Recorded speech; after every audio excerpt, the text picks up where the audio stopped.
Ladies and gentlemen, can I have your attention, please? We'll begin the meeting tonight. I'm Dave Sanford, and I'm chairing the meeting tonight. Davey Johnson. And I want to wish you, first of all, a Happy New Year. And the first order of business is a call to order.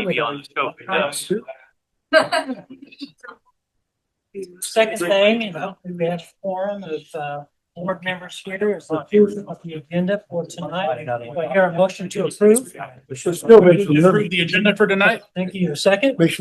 All in favor? You're gonna have to talk a lot louder than that. The next item of business is approval of minutes from our December 1st, 2025 meeting. May I have a motion to approve? Thank you. A second? Second. All in favor? Aye. Okay, thank you. Now we get to the important stuff. The first speaker tonight is Amy Jensen to give the report on USD 259, District 5. Hi.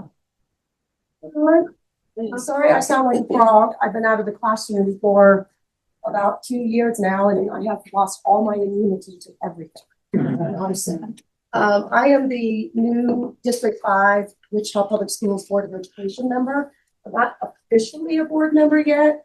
We have our first meeting in January on January 12th.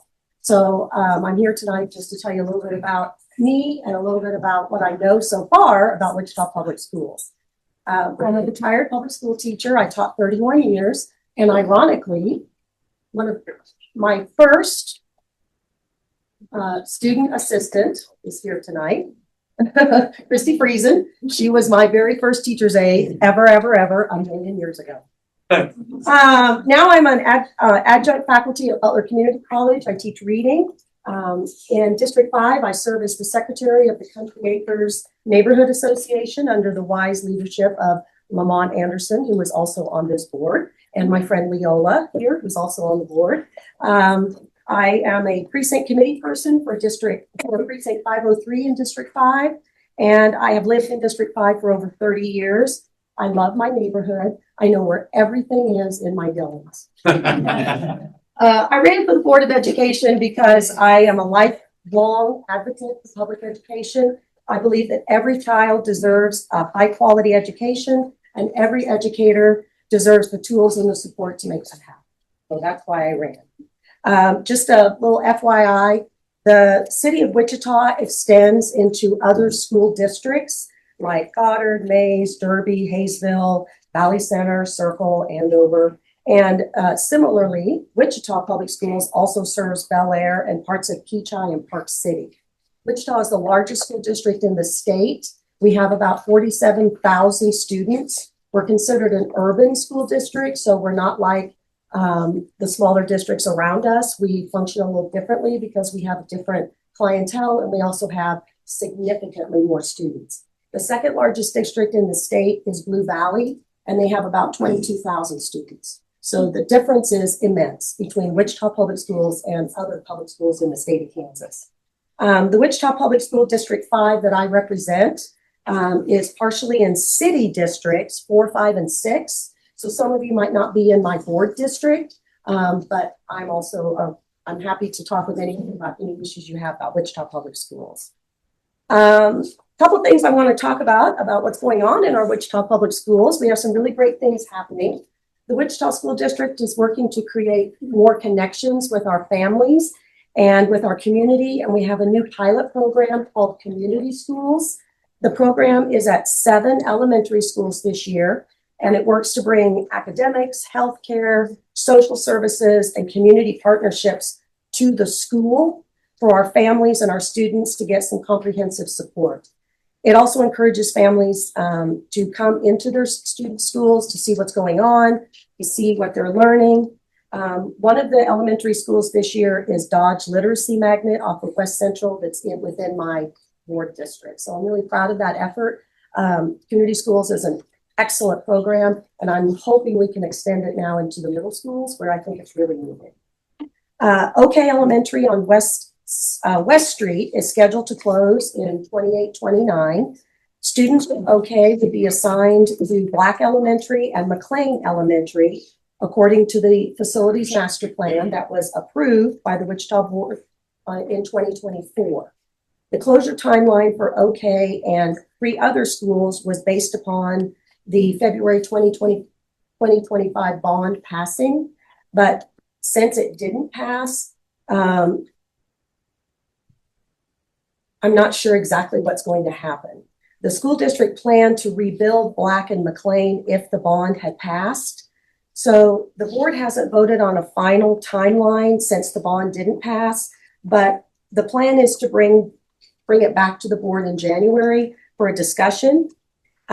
Keep in mind that Wichita has fewer students in elementary schools than our surrounding suburban districts.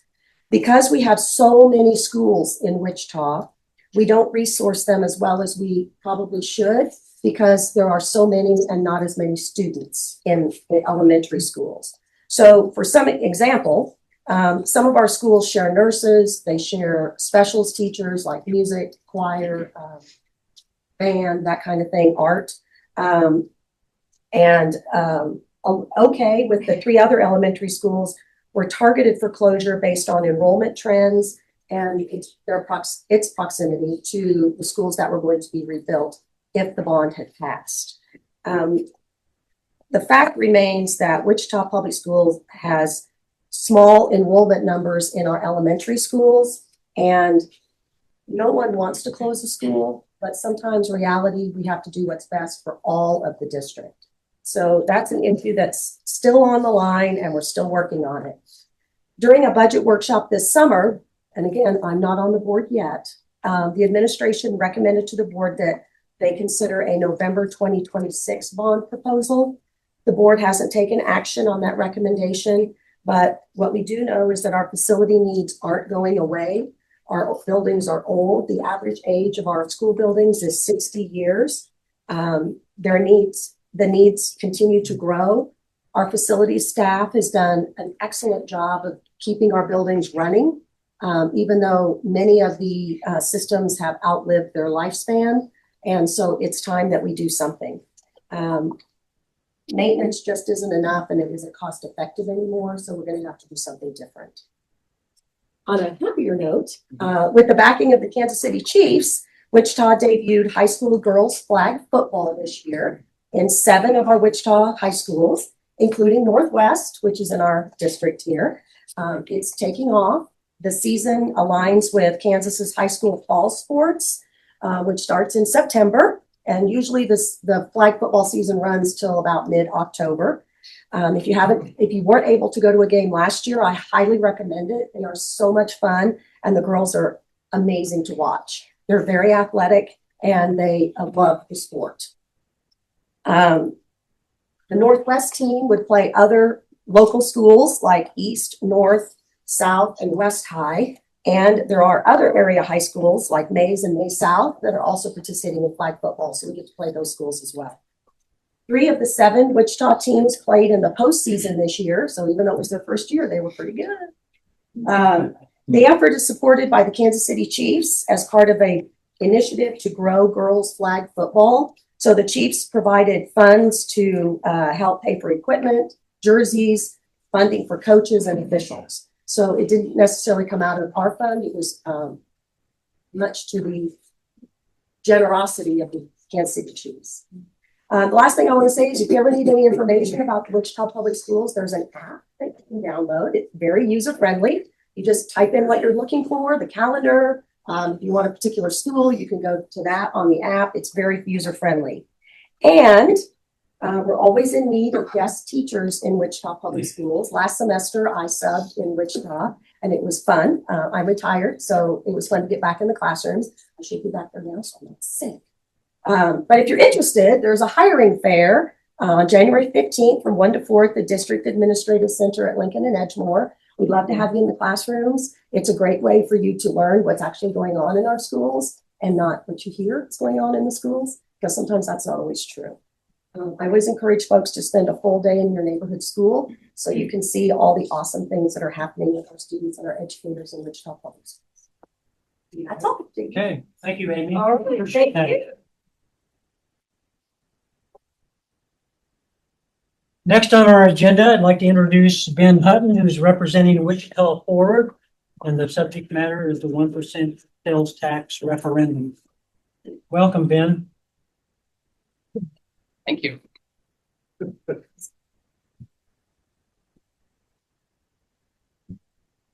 Thanks for having us. Glad to be here. For those of you I haven't met, just a little bit of background on myself. I am a Wichitan, grew up here on the west side, spent many days in this library. So many fond memories here. Lived in Colorado Springs for a few years after spending some time at K-State, and I moved back here in 2006. Since 2006, I've been involved in many conversations in our community about investments that we need to make in our community to make it competitive and to provide a great quality of life for our residents. And that's really what we're here talking about tonight. I'll walk through some of the proposal that I think everybody's probably heard a little bit about, maybe not all about it. So thank you, Teresa. I appreciate that. I have also with me here tonight my friend Matt, and we're going to tag team this presentation a little bit. So if I miss something, Matt's going to jump in. Okay? Very good. That goes fast. There we go. Okay, so I want to start with just a few realities. We have some issues in our community that need solving. Coming up in a couple of years, we have budget deficits at the city. If you want to look at the city's published budget on page 73, you can see where those are lined out. On page 76, you can see where we're counting on future increases in property tax values, even with those deficits. And so there's a growing hole in our budget coming up. We also have some needs to take care of people in our community that need some help with our homeless population that is growing, and we don't have a great answer for yet. So we have these challenges. The homeless population, like I said, is growing. We're currently building a multi-agency center to house these individuals that need help. But starting next October, it does not have operational funding. And so there's a between $3.5 and $4.5 million budget hole to operate that facility going forward. Right now, there is not a plan for that. Wichita Police Department, Wichita Fire Department need some new facilities and they need some new equipment. Some of that's represented in the CIP budget that's already accounted for. You can see that on the city's website too. But most of that will be purchased with debt. And so like I was talking with JV before this meeting, tomorrow at the city council, they're going to be asked to approve a $6 million purchase of some new fire apparatus, fire trucks. That $6 million will be funded with debt. With the sales tax that we're proposing, that would be funded with cash. So we would save the interest on this debt. We'll get into a little bit of that. We also have property taxes, which I know everybody is watching carefully. We see our property taxes rising, and rising at, for some, unsustainable rates. And so we need to do something about these. So we started with some of this as a backdrop, and we did some research. We had a lot of conversations, and from all of that has come this proposal for a new 1% sales tax across the city of Wichita. It's for 7 years, and it sunsets after 7 years. That's written into the ballot language. It goes away. It's a one-time thing. Over those 7 years, it would raise about $120 million a year. And so that's where the overall budget for the projects that I'll lay out comes from. I think it's also important to know that this puts us on parity with the suburban communities around us. So Derby, Mays, Andover, Valley Center, all of them have passed 1 cent sales taxes recently to invest in their communities. This does not put Wichita at a disadvantage. I think it's also important to know that outside of Portland, Wichita is the largest city that I've been able to find in my research that doesn't have a sales tax, which is an important leg to a funding stool for a community that has businesses and a workforce that comes from outside the community to use the infrastructure of the city during the day and then leaves after that. We are missing out on an important leg to our funding stool. So from this, we have proposed 4 different projects. The first one is a safe and resilient community. Part of that is investing in our police and fire departments. On page 72 through 75 of the city budget is the CIP budget. This is for the next 10 years, what the city is planning to purchase for our fire department, planning just for the police department, planning to invest in facilities. And what we've done is we've taken those 10 years worth of purchases and we're paying for those in 7 years with the sales tax. So we're accelerating the investments into our first responders so they have the resources they need to do a good job in our community. And we're paying for that in cash instead of with debt. Some of the investments in the CIP would be paid for traditionally with cash, some with debt. The city's projections is by doing it all with cash, we would save about $35 million in interest. This saves a significant amount of interest and accelerates those investments into our first responders. Next up, we have $150 million into our homeless community, affordable housing. Like I said, we're building a map right now that does not have operational funding after next October. I don't think any of us would feel good if we aren't doing our best to take care of the people in our community that need it. And this is one way to do that. Instead of looking for $4.5 million every year in the city budget, or trying to fundraise $4.5 million from the philanthropic community every year, which would be about double what is fundraised for homeless initiatives now. Our proposal creates essentially an endowment, funds set aside in the city's coffers, invested that would produce about $6 million a year in income that would then be used to fund the MAC as well as affordable housing initiatives. Say that correctly. Yeah. I want to make sure I was clear on that. The second project is investments in our community and culture. So $225 million of the $250 million would be invested to expand Bob Brown into convention center. They can help us attract approximately $32 million a year in direct spending of conventions that we're missing out on now. This is a just recently done study. That's real dollars that we're missing out in our community that used to be here and no longer comes because our convention facilities have fallen behind our peer cities in Tulsa or Kansas City, Oklahoma City, Omaha. Also, there's $25 million to invest in Century 2. It's an important civic asset for our community. Right now, it needs some help. It's got some deferred maintenance that needs addressed, and I hope that we can make some upgrades to it. Personally, I would love to get new bathrooms in there. They're not up to par with what we would all expect. And if we want Century 2 to be a facility that we're all proud to use for decades to come, we need to spend some money on it. So there's $25 million for that. Next up is property tax relief. Our plan takes $21 million a year and puts it directly against the city's budget for what they're funding with property taxes right now. That would be about a $4 million reduction over, would be the largest property tax decrease for decades.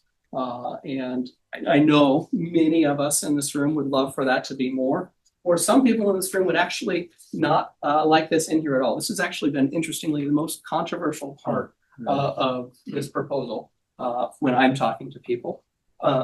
But I think this is a prudent step to make sure we are recognizing the burden that property taxes place on all of us.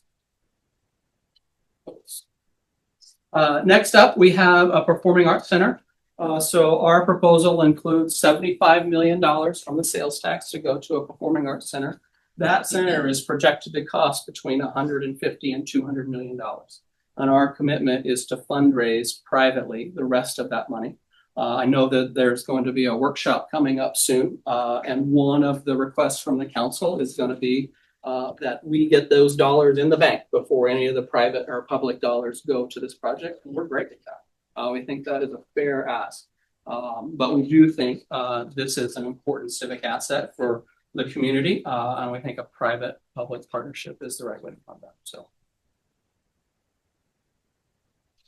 all of this will be overseen by a citizen oversight committee. So we recognize that these are public dollars, and transparency, accountability, all of that is important. And so we are proposing a 15-member oversight committee.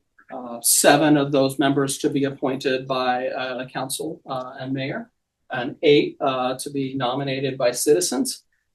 Maybe many of you in this room would be interested in that, or maybe some from the district advisory board. But we believe that this 15-member board would be responsible for overseeing all of these projects and also conducting an annual audit to make sure that the dollars are spent wisely and fairly. And that nothing happens that shouldn't be happening. I think it's also important to note that the ballot language itself specifically restricts what these dollars can be spent on. So one thing I've heard is, I don't trust the city to not take these dollars and spend them on something else. The ballot language specifically restricts that, and this accountability oversight committee would also be a check and balance on that as well. I mentioned one of these, but there's a few ideas or resolutions out there that we would support. So one of the things about the sales tax that we cannot control, the state of Kansas controls, is that it has to apply to groceries. I don't love that. If we were able to take some language through the state legislature to exempt it, we would support that. But that is a state legislature decision. It's not something we can do or the city council here in Wichita to do. In lieu of that, there's been discussions on a rebate program modeled after what happens with our water department to help families that really need that. And so we would be in support of that as well. And then I mentioned already the private philanthropic commitments prior to any public investment on the Performing Arts Center. So this isn't just me standing up here. This is a growing coalition of businesses, leaders, elected representatives that have decided this is a good path forward for Wichita. If you talk to many of them, some of them would have they would have parts of this plan that they don't love. But overall, they think it's a good step in the right direction and are supportive. So I think we are at the end, and I'd be glad to answer any questions. And this is where Matt might actually help me a lot. So, All right. Thank you, Ben. We'll take questions from the audience, sir. Yes, I have a question. Since the Sedgwick County Zoo is the #1 tourist attraction for Kansas, brings a lot of money to the city, the county, the state. Why were they not considered to be in this when the research shows that's what the people want? Good question. A couple of reasons. First, they're a county facility, and we're proposing a city sales tax. So why isn't the county and the city working together for that? Because it's to better our community. Yeah, great question. I can't control what the city would do with the county. I mean, that would be between the commission and the council. But I do know that for a county-wide sales tax to occur, it means going through the state legislature. So there's extra steps to do that. So that wasn't even considered to go through legislature? Because it probably wouldn't pass. I'm not sure if it would or not. Ben, you might point out how much of the city sales tax would come from outside. Great. I had that written down and I missed it. I'm sorry. One of the things that is unique about a sales tax is it's paid by citizens as well as people from outside of our community that are doing business here or visiting. Here in Wichita, that number is between 20 and 30%. So about $200 million of this sales tax would be paid for by visitors to Wichita. Yes. First of all, a comment. I did look all over trying to figure out what on earth this was and what it covered, and prepared some comments that had any of this been able to find some of my conceptions of what were going to happen totally off base. So We'll try to do a better job. I will give you that. Personally, I don't think there's enough going into the homeless initiative. I'm the third generation Wichitan, and I have 3 generations below me. And I would like to see a city who takes care of its people. And $6 million is like spitting in the wind. And we can talk all day about performing arts centers and wonderful things, and that's great. But if we can't take care of the least of these, Yeah. maybe we should rethink. And to be clear, it's $150 million. It creates $6 million a year in perpetuity. I know, but that's what I mean. $6 million a year is spitting in the wind. I do think that since Wichita is the largest city in the state, that there should be enough influence, maybe is that the word, to go to the legislature and say, hey, we need to be able to exempt things like not only groceries, but diapers and over-the-counter drugs, again, for the least of these. The other question I have is, it's being advertised that this is property tax relief for seniors all over television. This appears that it's not property tax relief, which is, I'm very literal. You tell me relief, that's what I think it is.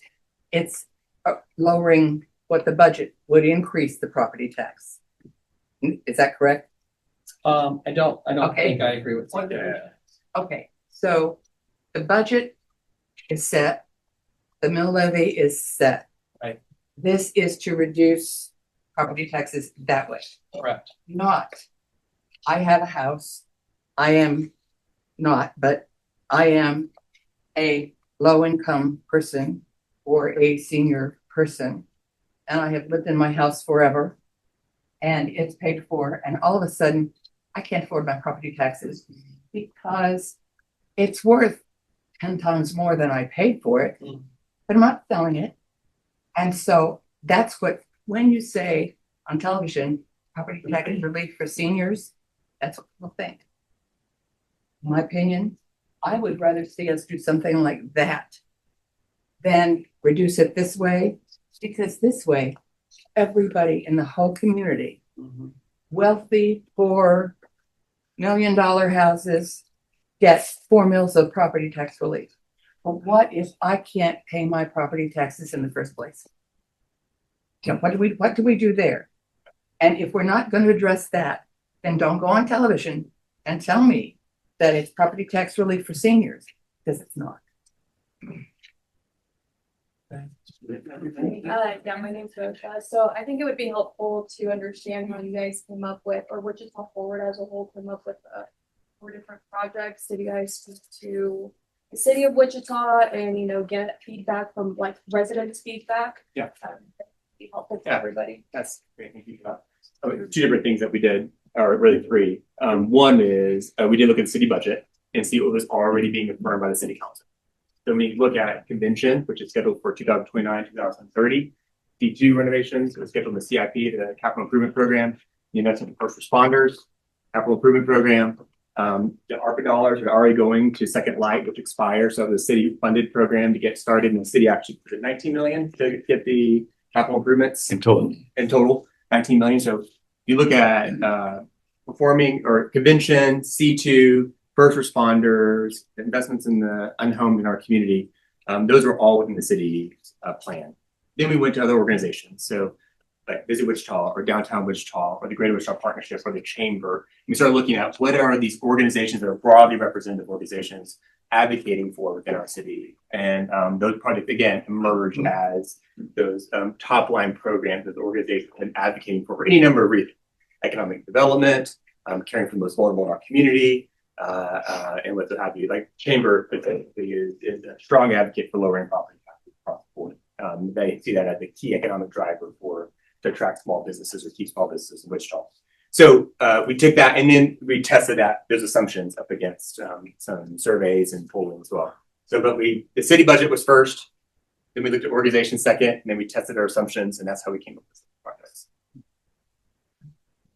Now, those recommendations, have they been published? With recommendations. Survey. Survey? Yes. Well, no, I'm saying we No, looked at I'm asking you specifically, has that survey been published? not in its entirety, no. Why not? We published what the information that we felt was most viable for these projects. But in terms, we're talking about transparency and all of this, but you're denying us access to, the studies that develop these 4 plans. Oh, no. We published 12 studies on our website, but you have a bunch of studies. So you can go look at all of them. But not all of them. I can look at all of them, but not all of them. Thank you.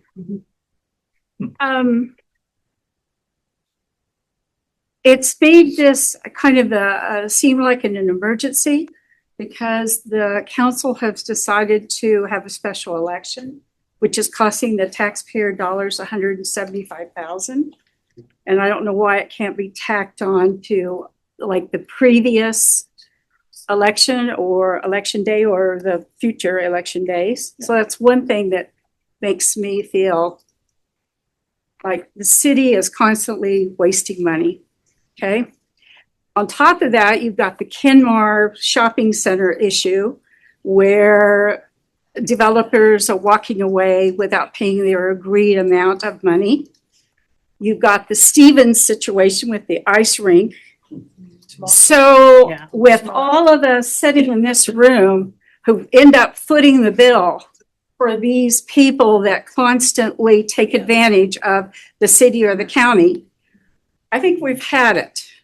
And then to add one more tax on top of $4 a month of water bill on a water treatment plant that's not working and may not ever work. And now they need money to start up the old water treatment plant.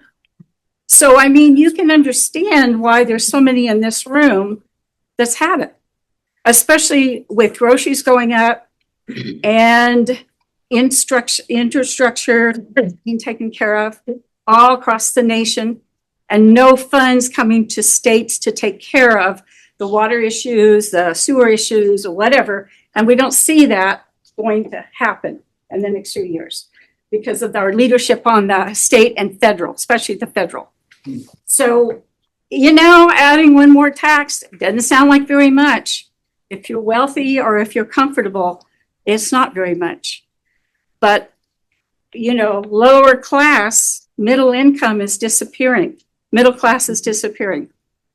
So, I think I think that what you picked for money is important. But we should have been working on that and working on better leadership in the community that will not be bought by the developers or whoever, just fly-by-night people that walk into the city and the county. Could we limit? This is what we're tired of. Well, I think you bring up some fair points, and hopefully if I miss a point, help me make sure I get back to it. So the why now question is an important one, and I think it's one that I think in our preference we wouldn't have gone as fast as we did. I think one of the challenges that was part of our realities is that in 2026 the ARPA dollars for the unhomed or Second Light expires, and the CIP kicks in for first responders. So the hope was that we would be able to advance a ballot measure that would allow us to address those critical budget issues before we started going into debt and before we had expiring funding for the unhomed specifically. And so that was one of the timing issues that we were trying to address, because the vote would happen in advance of the budget cycle, so we'd be able to make adjustments in advance of those, and we'd have some security and something as relates particularly to unhomed, as far as some of the challenges around developers and what so have you. That was important to us too.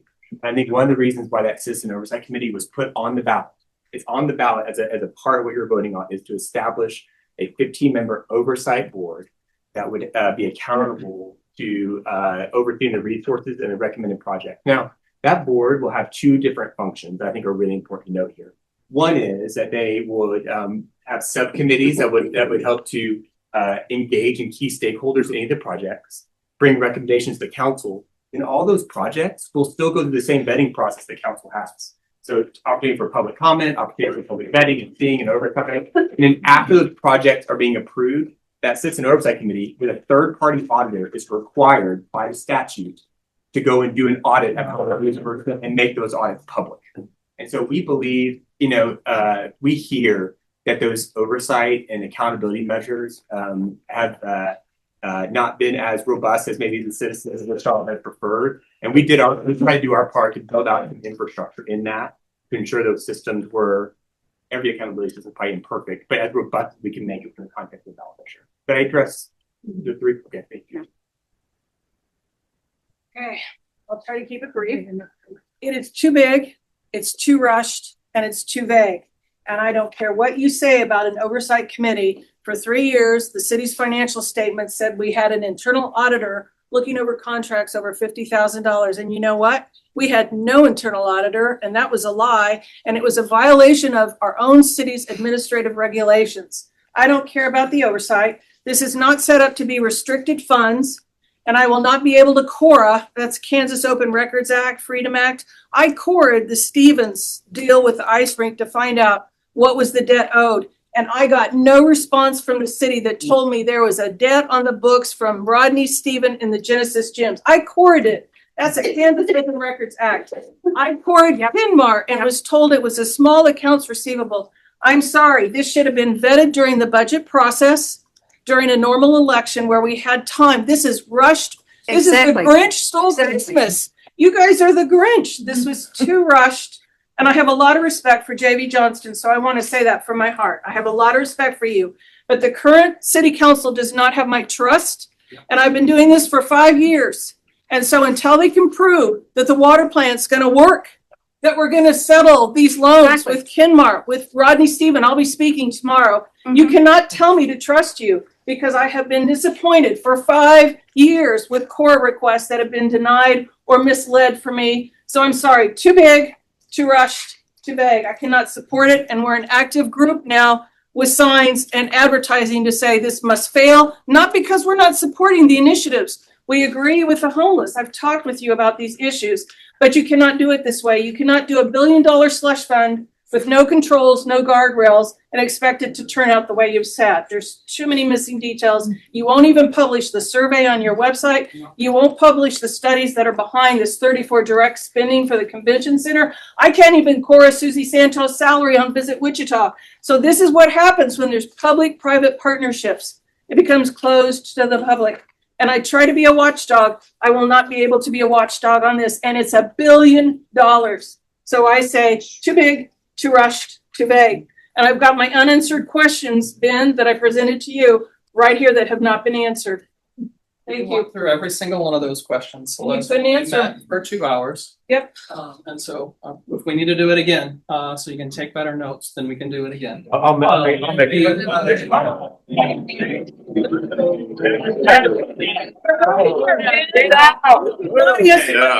Scoundrels, scoundrels. Just a second, I'd like, I'd like to address some of Celeste's concerns. I'm an accountant. I made a list. They're reasonable. I understand. So some of her concerns are, she is correct. There was no city auditor when those contracts were made. That was wrong. Completely wrong. We have 2 city auditors now. The city auditor, she's very, very good. She's found millions of dollars in savings. Very good. She wants a staff of 3 to 4. We'll get that for her. She's very, very good. So that's one thing. The second thing is I have told Celeste, and Celeste, you can vouch for this. If this passes, I'll put Celeste on the committee. She can be a watchdog on the committee. So GV, Glad to do that. I really respect you, but that doesn't mean you don't understand. I've asked for so many things from the city. I even asked what stormwater utilities was for $4 million debt. And it took me sitting in front of Mark Manning and saying, I don't understand where the hotel guest tax went to stormwater utilities for him to whisper it's for a hotel. A hotel, Jim Corrick's Hotel, the Fairfield Inn and Waterwalk. That was not in the financial statements, and it took me persistently asking questions. Do you think anyone in this room could have found out stormwater utilities was really a hotel? So I know what you're saying, but I've dealt with the finance department. I've dealt with Flores. I've dealt with the legal staff who wrote these contracts like the I Center, where we can't even recover the past due loan because there was a limit of 3 years. We can't Yes, collect past exactly. that. So I don't have faith in legal. I don't have faith that people know what they're doing in finance, and I don't have faith that citizens will really be listened to. I think we have a different city council now than we had then. You still have 2 long-term city council members. You still have long-term legal staff that were there. One's going off in a week here, but we have a different mindset on city council now, led by the mayor. So. That gives me confidence. Us in this room are over 65 years old. You may have noticed. We don't understand all the ins and outs of city government. We're not here to be lectured on city government. What we're here for is you're saying you're going to pay more. That's the bottom line here. You're going to pay more to do all these sort of lovely projects, the shiny object of the homeless, the shiny object of the arts center. And we don't have the slightest idea if any of that's going to happen. We just know we're going to pay more. That's what we know is we're going to pay more. We're over 65. I'm over 65. The vast majority of the people here over 65. And you can't really reassure us that any of this is actually going to happen if we pay more. All we know is that we're losing money on groceries and everything else. And you're telling us, hey, pay more, shiny object. That's what's happening. Well, thank you. I think there's 2 quick things. It's $850 million, and that is if we don't reach it after 7 years, it expires. And if we reach it before 7 years, then we stop. And so it's not $1 billion slush fund. It's a $850 million sales tax to fund the 4 projects that we articulated. I think one of the things I would really encourage you to do is go look at the ballot language. It's very specific about how the resources have to be allocated and the dollar amounts that have to be allocated to those specific projects. And I don't think you intended this way, but when we think about the unhomed and our first responders, those are really critical investments. And the reality is those are going to be paid for, whether this is through a sales tax or not, because the fire and police have been approved and they have asked for $200 million worth of equipment, and that's going to be paid for. That's the only way to pay for it. Well, either that or property taxes go up. It's going to be paid for one way or the other. You pay for it one way or the other, or services go down, Be clear. or services go down, which is a hard thing, right? And so in the unhomed, like that's going to be paid for one way or the other, unless we are to close the shelter in October before winter of 2026, which I would say most of us in this room would say that's not an option, right? And so that's the challenge that we're faced with as a city. And then 28, 29, we go into budget deficit, property taxes go up or services go down. I mean, the reality is money is going to come from somewhere, and we have to figure that out. Now, the gentleman in the blue shirt has had to stand up for a while, so. So we can pretty much cut through all of the chase here, because every person in this room, you know what they do? They look at the checkbook and they either have it or they don't. So this is just a microcosm of the whole problem. Is the city, the state, nobody can balance a budget. And there is, as the lady pointed out, and that's just a scratch the surface.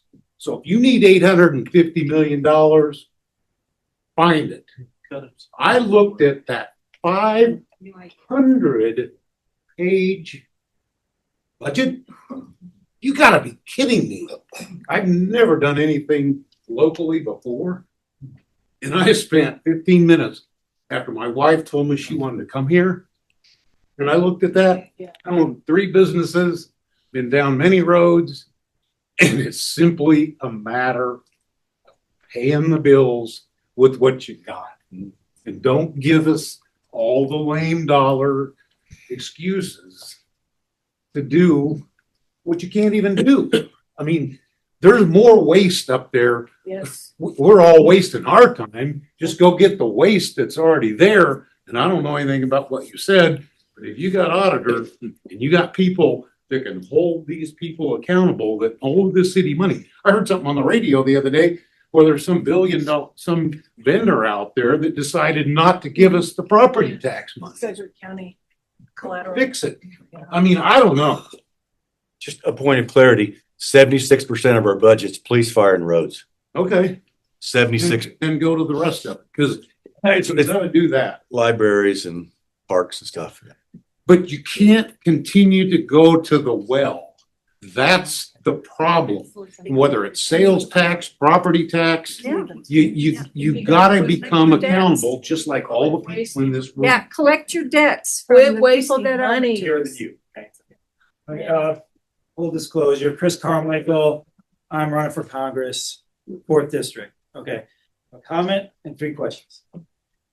First comment, I worked in the government for 31 years. I'm a retired colonel. I know there are areas you can cut the budget. I watched a DOD bloated budget waste money like crazy every day and watched Doge go in there and try to cut, and they did it in a horrible way. Rushed and too crazy. Celeste, you make a comment about being rushed. That's my first question. Why? Why can't we take our time and do this the right way? Put it on the ballot the right way. I love, Davey, what you said about the auditors. That's great. Keep going in that direction because you'll find the money. The money exists. You can probably find the full 850. So, but realistic questions. First question, why is it rushed? Second question, you talk about the sales tax and you compare it to the other surrounding areas. You don't compare the property tax to the other surrounding areas. When you give a cut like this property tax, how does that compare to the surrounding areas? Is this area going to be paying more or less? What is it? Is there a real need to cut that property tax? Because I think the people who own property, number one, should be homesteaded in like a lot of states do, and they shouldn't be given an outrageous property tax based on the value of their home when there's a bubble in their property. They should be homesteaded and locked in at a certain growth rate. That's just responsible taxing of people who own their home for 40 or 50 years. Florida does it as a classic example.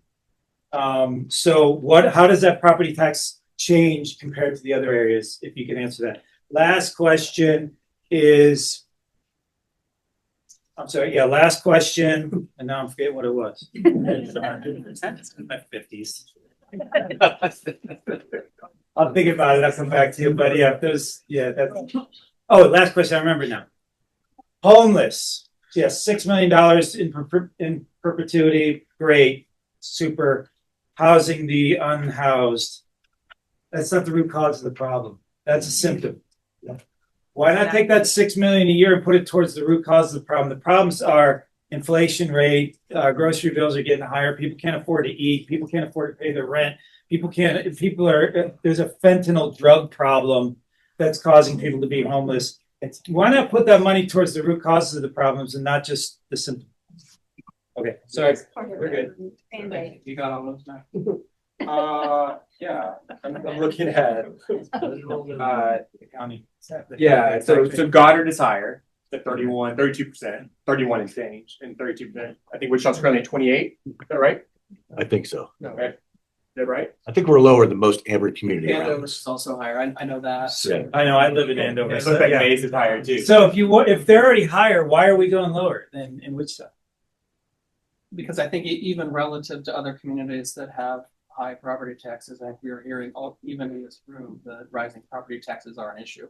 I don't think we have the ability, I don't even think the city council has the ability to do the homestead exemption like or maybe that's a state level issue. In fact, I think it's actually on their radar for the legislative session this year. And I don't think anybody here is going to argue against that. If you go look at the ballot language, I think what's something specific about ballot language, particularly in the homeless and affordable housing, it's not wide open from the sense that you have to spend it on things that are affordable housing, homelessness, programs related to homelessness. So it has a pretty broad list. And so that money that's earned off of that permanent fund can be applied to any number of different programs, like you mentioned before, like, addiction recovery, affordable housing, whatever that may be. Because we recognize, at least we thought we recognized, that the issues we face today may not be the issues we face 7 years from now. We wanted to trust in the Citizen Oversight Committee to make adjustments over time based on how we see that happening. Will that oversight committee does it have a time limit on it? It goes to the duration of sales tax.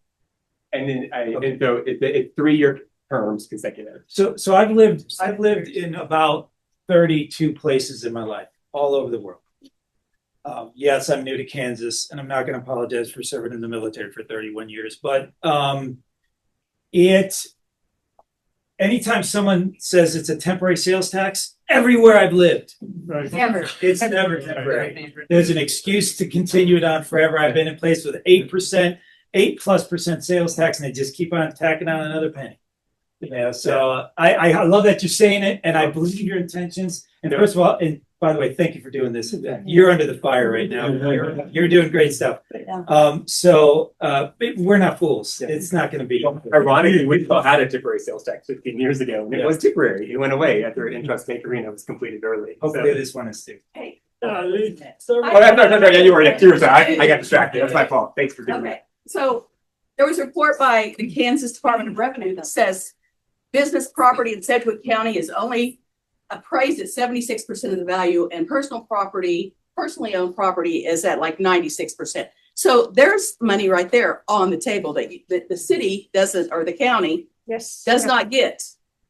So then my question is, okay, is the property tax relief only for the city of Wichita, or are we talking Sedgwick County? So I live in the county and I drive in and I pay your tax, but I don't get any property tax relief. I paid $4,500 for my house. It's almost as much as what I paid for my mortgage when I moved in 36 years ago. So, but let's just take the people in the city. So you give a property tax relief for 7 years, the tax goes away. What's going to happen to their property tax? Because the city's going to need money to keep funding the basic stuff. And when there's no property tax to offset it, then I can imagine that everybody's property tax is going to go up quite dramatically. And that's why I'm with Chris. I don't see that tax ever leaving. And Sedgwick County already has a 1 cent sales tax countywide. Why brush though? I don't get an answer. Oh, I'm sorry. One of the challenges is that the two big ones, the ARPA funding for the unhomed is going away in October 26th, and the CIP kicks in for first responders, which means we go into debt. And that's 2 years ago. I can't speak to why. What did you say? Why did this 2 years ago? So I wasn't on the council. That's the question I asked, like, we talk about it always being rushed. And we hadn't heard about this but several months ago. And I'm like a lot of these, like the gentleman, we pay it in cash. Why did we waste $150,000 when you can wait in the general election and do it right? Instead of this, like everybody said, it seems right. And that's my question. I mean, why waste $150,000 when we can do it free? It's not free. Every election costs money. Well, to add anything to the ballot measure, it's going to be $87,000. So David, you may not know, this may be an unfair question. How much in interest will we pay on the $6 million in fire trucks we're going to buy tomorrow? I know a lot. More than 150,000. So we'll say 35 million over 7 years. Right? The sooner we do this, the sooner we start saving money on these investments that we're providing. That's not what Layton told me. There's two reasons why I feel that you're gonna go early, and it's because it's low potentiality voters at this voting season that you're doing. My other question is $150,000 is gonna cost to do this, And I heard Robert Layton say he just pulled it out of his pocket and he had $150,000 to use on that. Where did that come from? That's a good question. The city manager, and you can, I want to make sure I'm representing it accurately. Have a fund for special occurrences. It's always in the budget. And so, And seldom used. yes. Let's go back about 1,000,000 years. Okay. You were over there and you said, go look at the entire budget. The Where, budget or the balance? On that. whatever. Yes, the balance or the budget. The city budget is posted on the city's website. And that's a pretty extensive document, but the ballot language is also published on the city's website. On the city's website, I can go to the city's website and ask for the ballot for the March election. I don't know you can go back and look and see what was voted on the December. What was that voting, what was the meeting? 9th, I think. 9th meeting. You look at the agenda item for December 9th. It'll be in that agenda item. I looked all over and never found anything like Yeah, that, yeah. but I'm technology. Yeah, so it's not. I tell you what, Try to find. Teresa, can you give her your email after you're done? She'll email it to you. Okay, and Yeah. the other thing, we've been talking about property taxes and the elderly. And I think that there's some assistance out there that people don't know about. It's not publicized. And the only way I know about it is because I know a little lady in Center, Kansas. We have a homestead property tax refund program. Gives a $700 refund for person over 62 with some, and also people with some specific disabilities. Those with minor children with a total income of $37,500 from all sources. There's also a program from the state called SAFSR that provides a 75% property tax refund for people 65 or older with a household income of $25,380 or less. That includes Social Security, but no disabilities. Social Security, railroad, or veterans. In that case, your property cannot exceed $350,000 in value. So those things are out there for low income. The kicker is, if I can't afford to pay my property taxes, how do I get a refund? Yeah. A great question. And that falls into the deal where you're saying pay property taxes for seniors. So I personally would prefer that you change that and say save property taxes, period, because it's misleading. Thank you. So I just had a question, and I know your group brought together kind of this proposal, and it's getting vetted by the public right now. If it doesn't go through, and this may be more of a question to JV, is there a different plan, or is this like it's this or nothing? This is bought by a group outside city. I'll tell you that we have $500,000 allocated for the homeless shelter. They need 3.5 to 4.5 million. We got 500 for them. They're gonna have to figure out the rest on their own. So that's what we've got. In the CIP, I want to make sure I represent the city manager said $100 million paid for in cash, $100 million goes into debt service. That's how that 10-year CIP is getting for responders. Mm-hmm. Or that or gets kicked down the road. Okay, I'll end with this final point. So when I was asked to serve on the bipartisan committee, because I believe in working bipartisan, I don't care what your party is. I'm a 4th generation Kansan. I grew up in Wichita. I love Wichita. When I was asked to serve on that committee to find efficiencies, we spent months and we published a report, the city council. We found that $10 million was sitting in the convention fund unspent by Layton. We found 13 million that was missed in parking fees because no one looked at the contract when the auditor came. We had a detailed report of ways the city could save money. And did we get a response to that report before Layton left?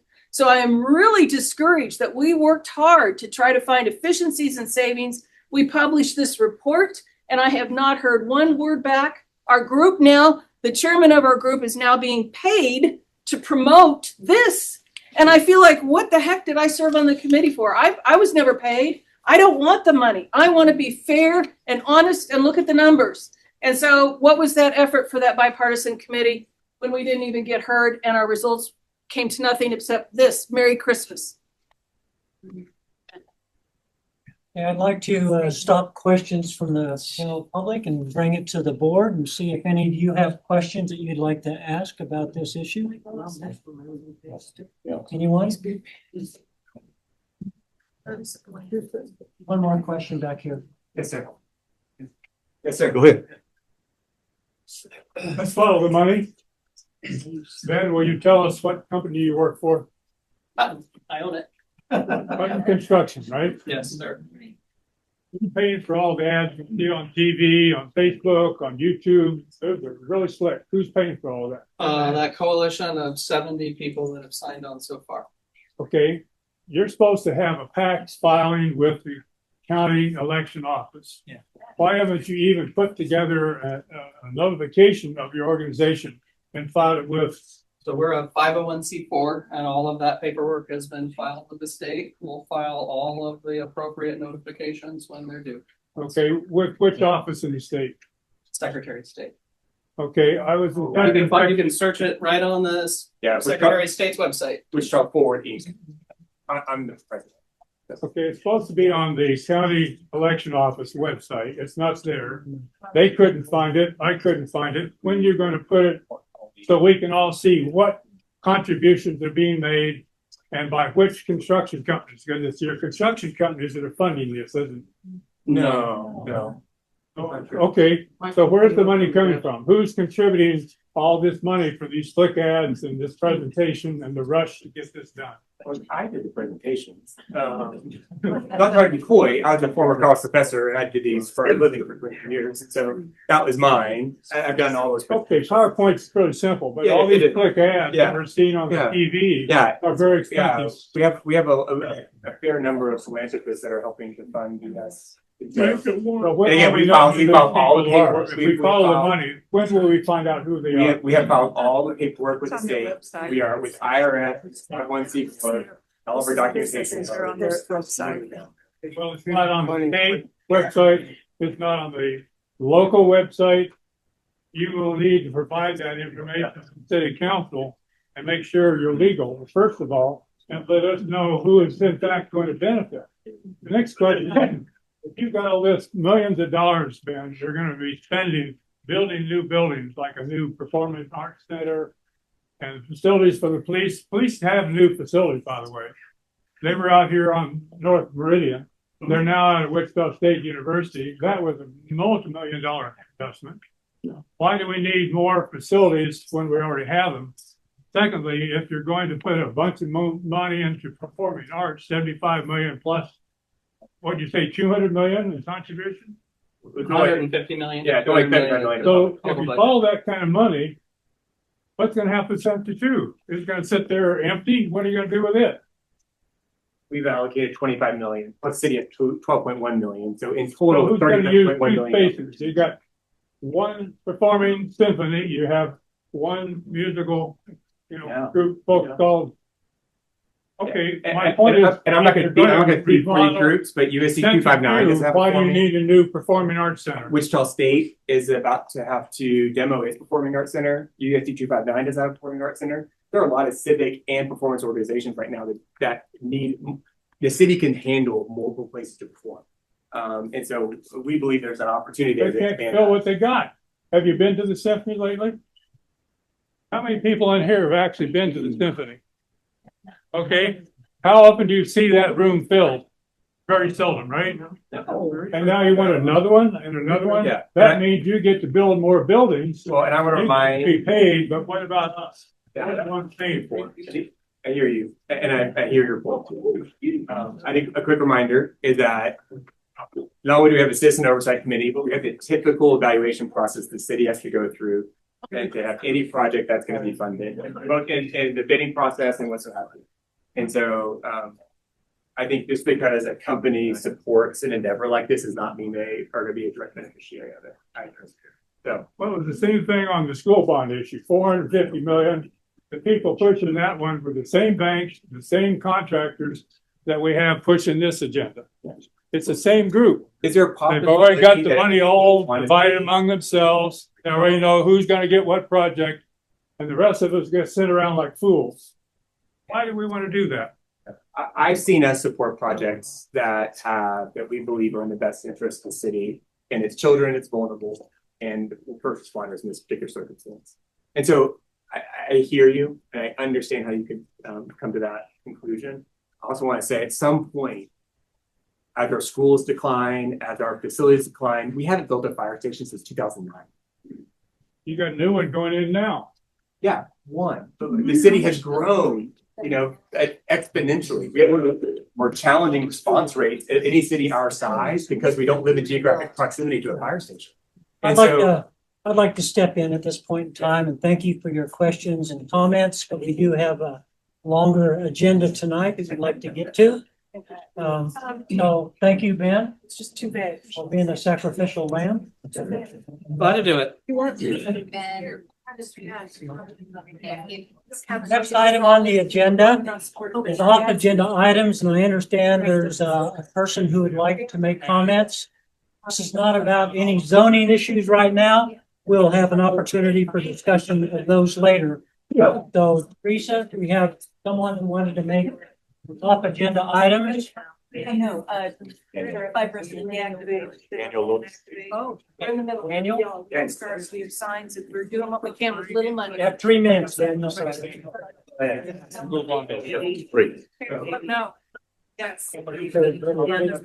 This is kind of part of what we've all been talking about, so I hope you'll see its connection. Advisory board members, Vice Mayor Johnson, thank you, and neighbors, and neighbors. Thank you for hearing my input. I'm Daniel Ward, and my wife and I live at 8919 West 10th Street, which means anybody who lives north of 10th Street, I get your leaves all winter long. We moved there in 1987, so our 2 young children could eventually attend McCollum, Wilbur, and Northwest High. Congratulations on your election, which they did, and it all unfolded very well. As adults, both of them have brought their families back to Wichita and now live in District 5 again. My wife and I are both retired. She was a pharmacist and I was a Friends University professor. My specialization has been family conflict. So this has been interesting, fun. Okay. Well, we're also longtime members of First United Methodist Church at 3rd and Broadway downtown. I'm sorry, am I boring you, sir? It's been a long meeting. Well, and everybody has to tell where they're from and what they've done for the last 40 years instead of getting to the subject. I was directed to provide this information. Give them respect from the speaker. Yeah, we need to do a better job. I am used to teaching in 5-hour teaching blocks. I've written this down so I can stay in about 4.5 minutes. So that's what you'll have to tolerate if you allow me. I'm here to speak, though, about Wichita's need for effective action in our city's affordable housing crisis. This is the topic.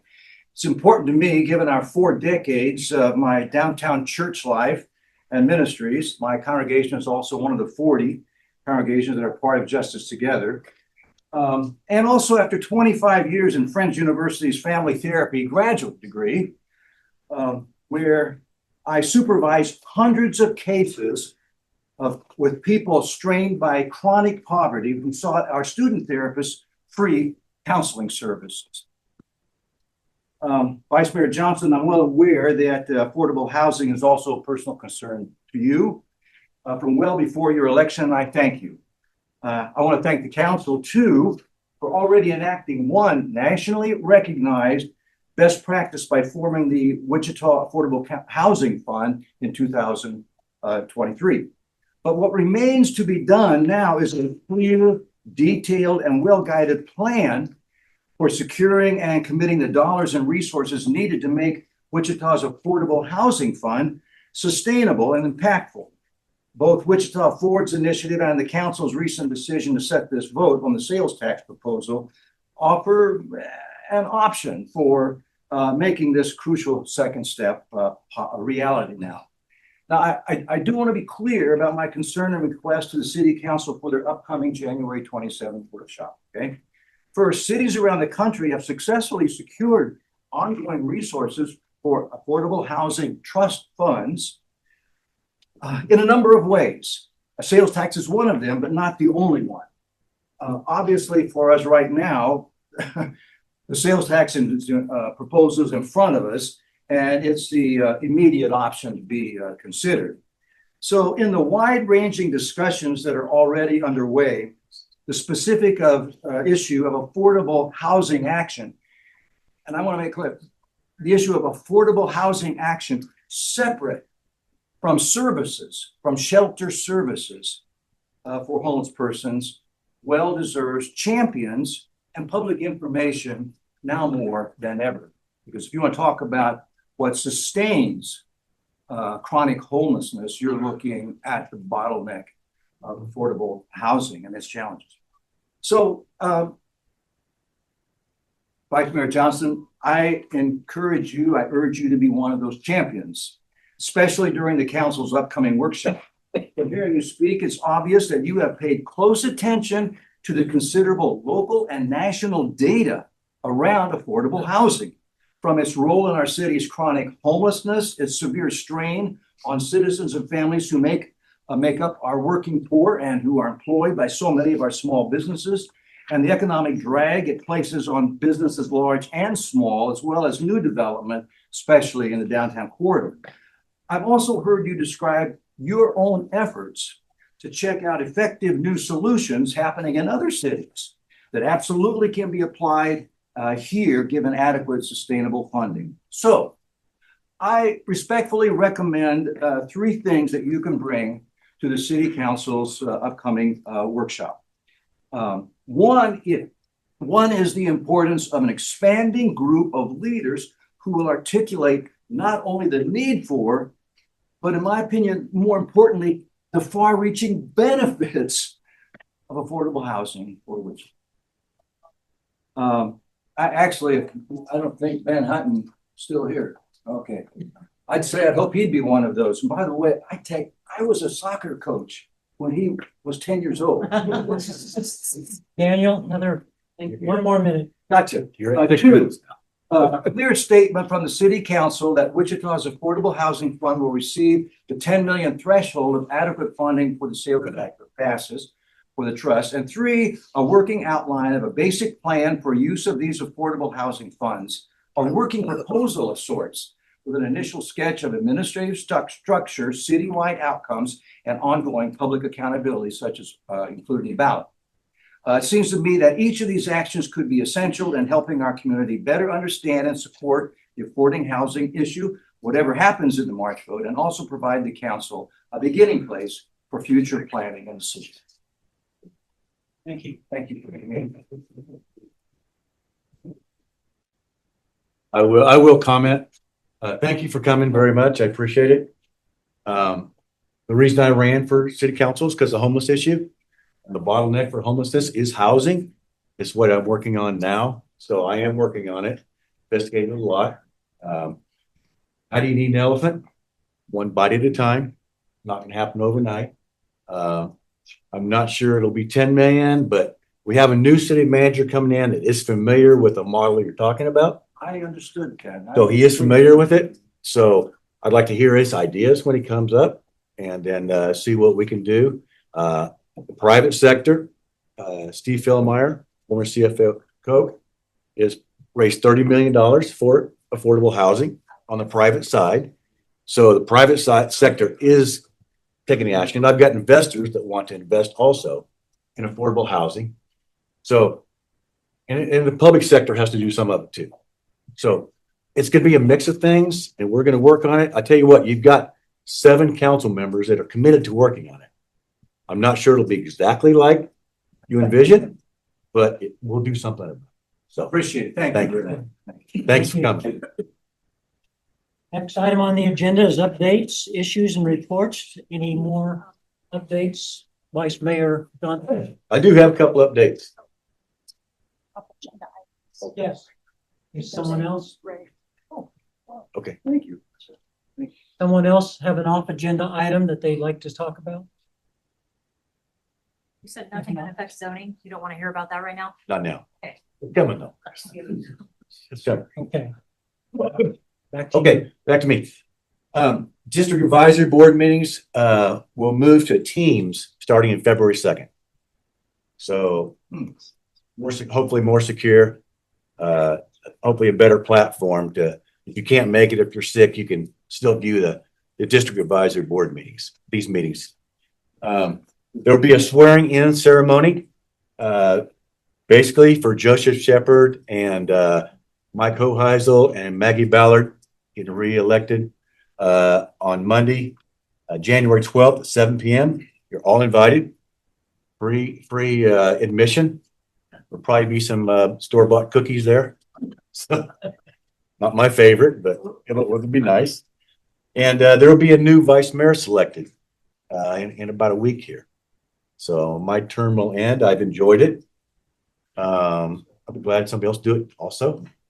So that's about all I've got. So thank you.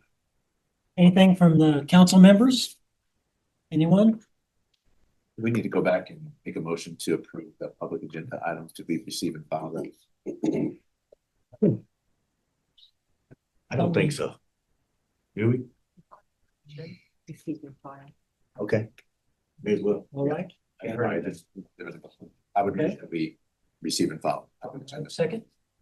Okay, all in favor? Thank you. Now we'll move on to staff report. I will add one more thing. Okay. Water treatment plant, we have the city's oversight inspector is sitting next to me right here.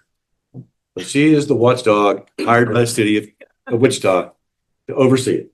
So she's got me a lot of information. I've voiced my concerns loudly. I was invited to a 3-hour meeting a couple weeks ago. Very informative. And I would like to have a presentation in a month or two about the city water, because honestly, there's some big screw ups. Big screw ups by the company, by West Tex in Utah. They have a plan to fix them. But I asked a question during the meeting, and you can vouch for me. I said, we're operating 2 water treatment plants now. So our staff is double what it should be. It's costing you and I money. Number one. Number two, we have depreciation on those plants. Whether it's on Wichita Water Partners books or our books, it's on their books now. It's still depreciation. So we're going to get a plant that's 3 years old when we get it. So there should be some accountability for that. So I'm very much in tune to those negotiations. Other council members, I've informed them of those. We need to really pay attention to that and make sure that the taxpayers are made whole when that comes about. So, question. I'm sorry, I had to leave for a minute. Have you gone off agenda yet, or has that already been gone through? It's already been gone through. Okay. Do you have something though? I was going to ask about the water treatment plant. Okay, that's what I was talking about. You sure? Yeah. Okay. Yeah. Clear up a few rumors I've heard going around, if you will, please. Number one was that the company that we hired to do the water treatment plant had not done one our size before. Is that true, or is that not true? So JB mentioned this before. I work where our company is hired as the owner's representative. So we represent the city of Wichita. And we do a lot of reviews of the work that the design engineer does. The design engineer and their team have done very large, very similar sized plants across the nation. Yes. The next question is, if they gave us a estimate on how much it was going to cost, why is it overrunning? Because it's my understanding from seeing what little I have that they installed the wrong size filters or something along those lines. Is that true? We'll go over that. I went through a 3-hour presentation about that. There's a couple of things that were missed. The guy designed it in 3D. A guy translated it to 2D. A couple of things got dropped. Those things were very important. on the big clarifiers. So they just screwed up. They apologized all over themselves. Well, it's Um, fine, but I what know. about recovering that overage? That's what I brought up. Said we need to be made whole on that. So and Jennifer can vouch for me. I made that whole and they were kind of like, Now, oh shucks, you know. when So was your company hired to oversee it? We were hired after the selection of the design build team of the engineer. So Was it before they started construction? so the nature, it was about the same time. Right about the same time? a mistake was made. I have to ask this one question, and if I offend you, I apologize. Why didn't you catch this when they were doing it? Yeah, so the company who does that design, it's a manufacturer who's a subset of the engineering team. A lot of their information, a lot of the work that they do is actually proprietary, so they can't release some of the information. So even some of this, it's just it's what makes that company money. That's the baseline of it. They design clarifiers the way that it's designed in the city of Wichita. It is designed successfully in other locations too. So this is an okay design for other communities, just not this community. But you're the ones who were supposed to have caught this. No, sorry, we're not. We don't oversee the quality control.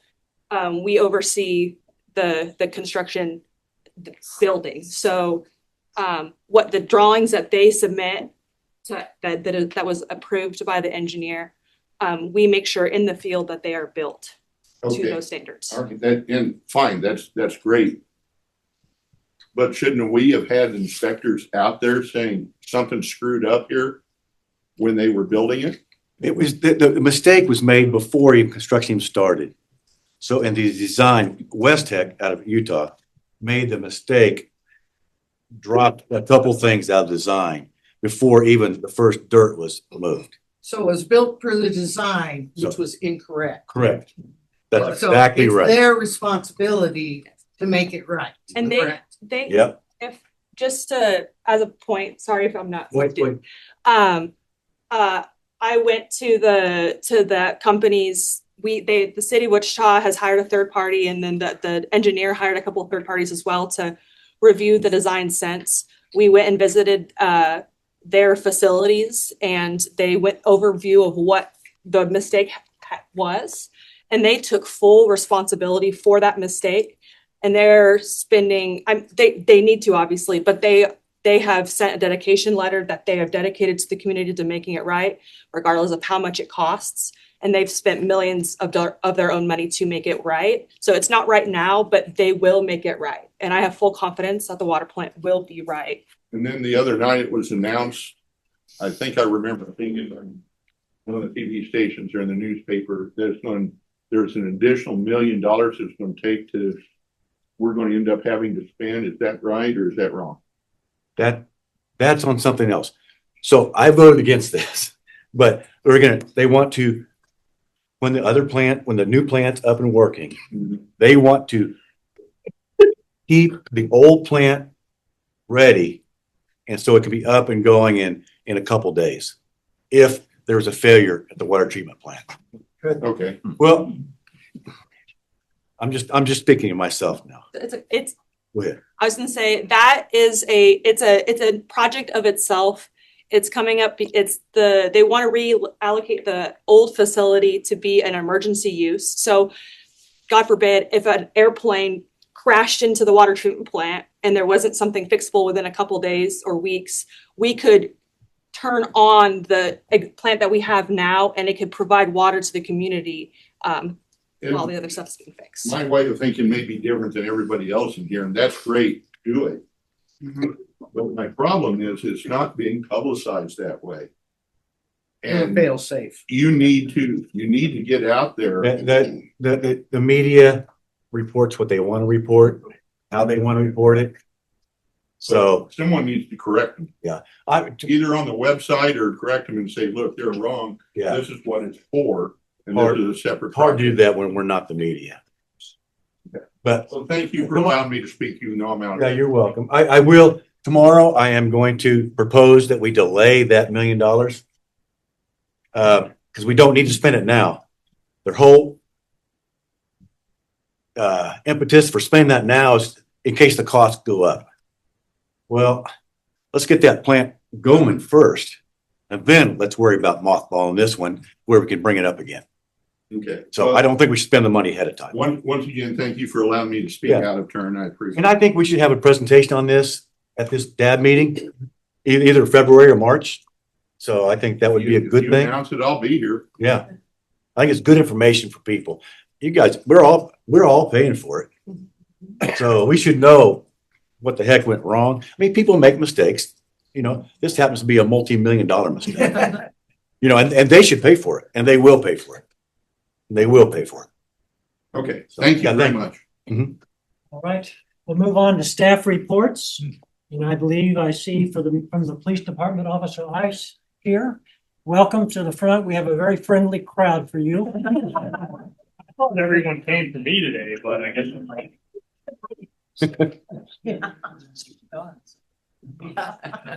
Hi, everyone. I'm Officer Ice, Little West CP team.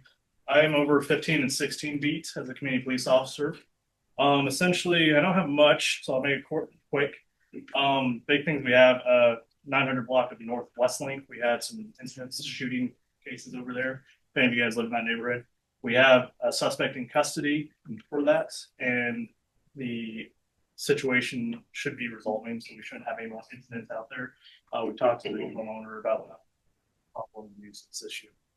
Some of the big things we have coming up, we have the recruit class coming out this month.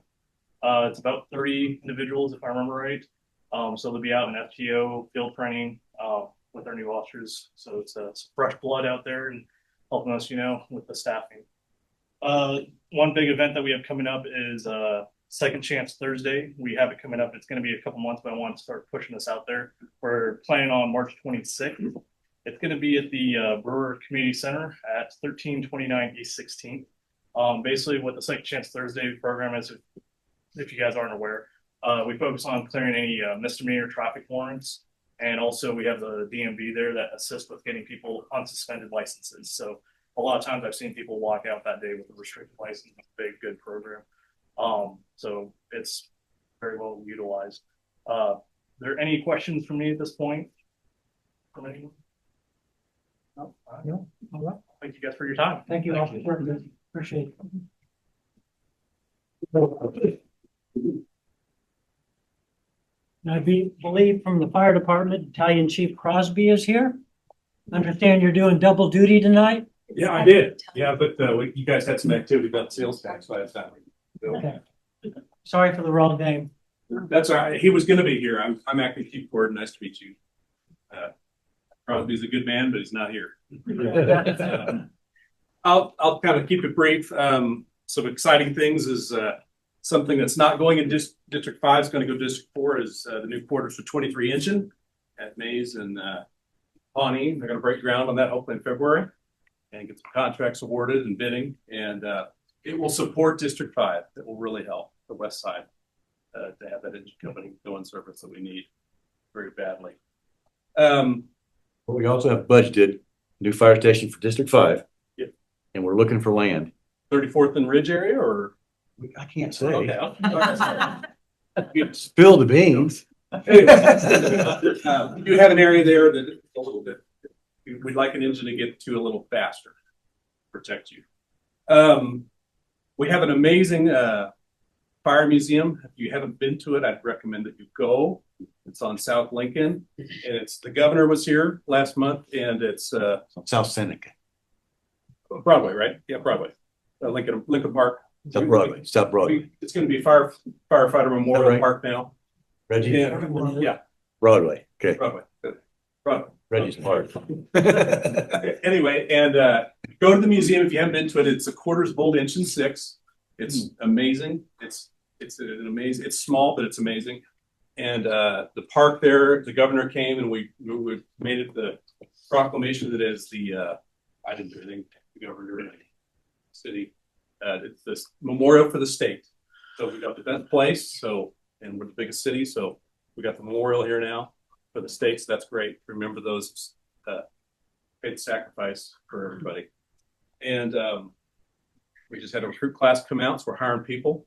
We're retiring and enjoying life and working, and we're hiring more people.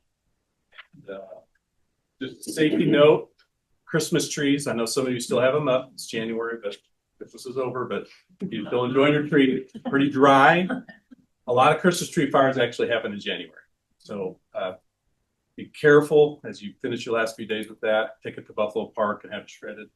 There's about 20 locations around. So be careful if you still have it up. And the other thing I might leave with you is don't go out on the ice. I know it's really nice out, but it's not going to be nice for long. And dogs, people go out for all kinds of things on the ice and they fall through, and you're just going to make it worse. It's untenable conditions in that frozen water. So don't do it. It's tempting. I've made a lot of alarms when people have done it, and it'll make it just, it's not good. So, anybody on the board have any questions or? Questions? From the public, any questions?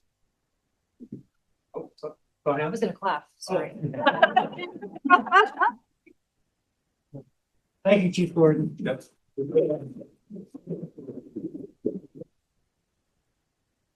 Tracy, we always look forward to your report about the library.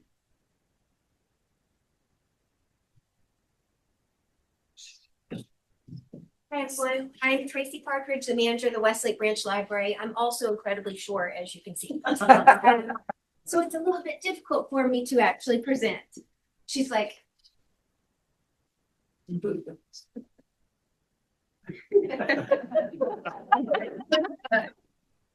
There you go. Teresa's a master at this, as you can see. She's going to make things do what they need to do. It's very, very impressive. Okay, so the first thing that I want to let you know is all Wichita Public Library locations will be closed on Martin Luther King Day. That is Monday, January 19th. Even when we're not open, we do have all of our digital resources available. So you will not be without fabulous things to read and watch. And program that I want to mention here at the Westlake Branch Library is actually tomorrow night at 6:30. It's cooking with herbs for flavor and health. It's how to just like make healthier food with natural ingredients so that you can maintain your good health. We would love it if you would come. And it's so awesome because there's so many people here tonight that you can hear about that. I do want to let you know that this year marks the library's 150th anniversary. That is actually going to be on February 3rd. So the Wichita Public Library has been offering service in the Wichita community for 150 years. We are going to be celebrating all year long because that's a big deal.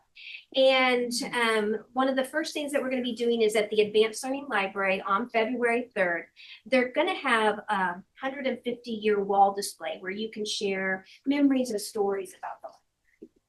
We have started our Read ICT Challenge. We have been doing that program now for 10 years. Basically, what we try and do is get people to read out of their comfort zones. You get to read 12 books in 12 different categories, and every single year, the categories are different. If you use our Beanstack program to actually record your reading, you have the chance of fabulous monthly prizes when you record your books in that app.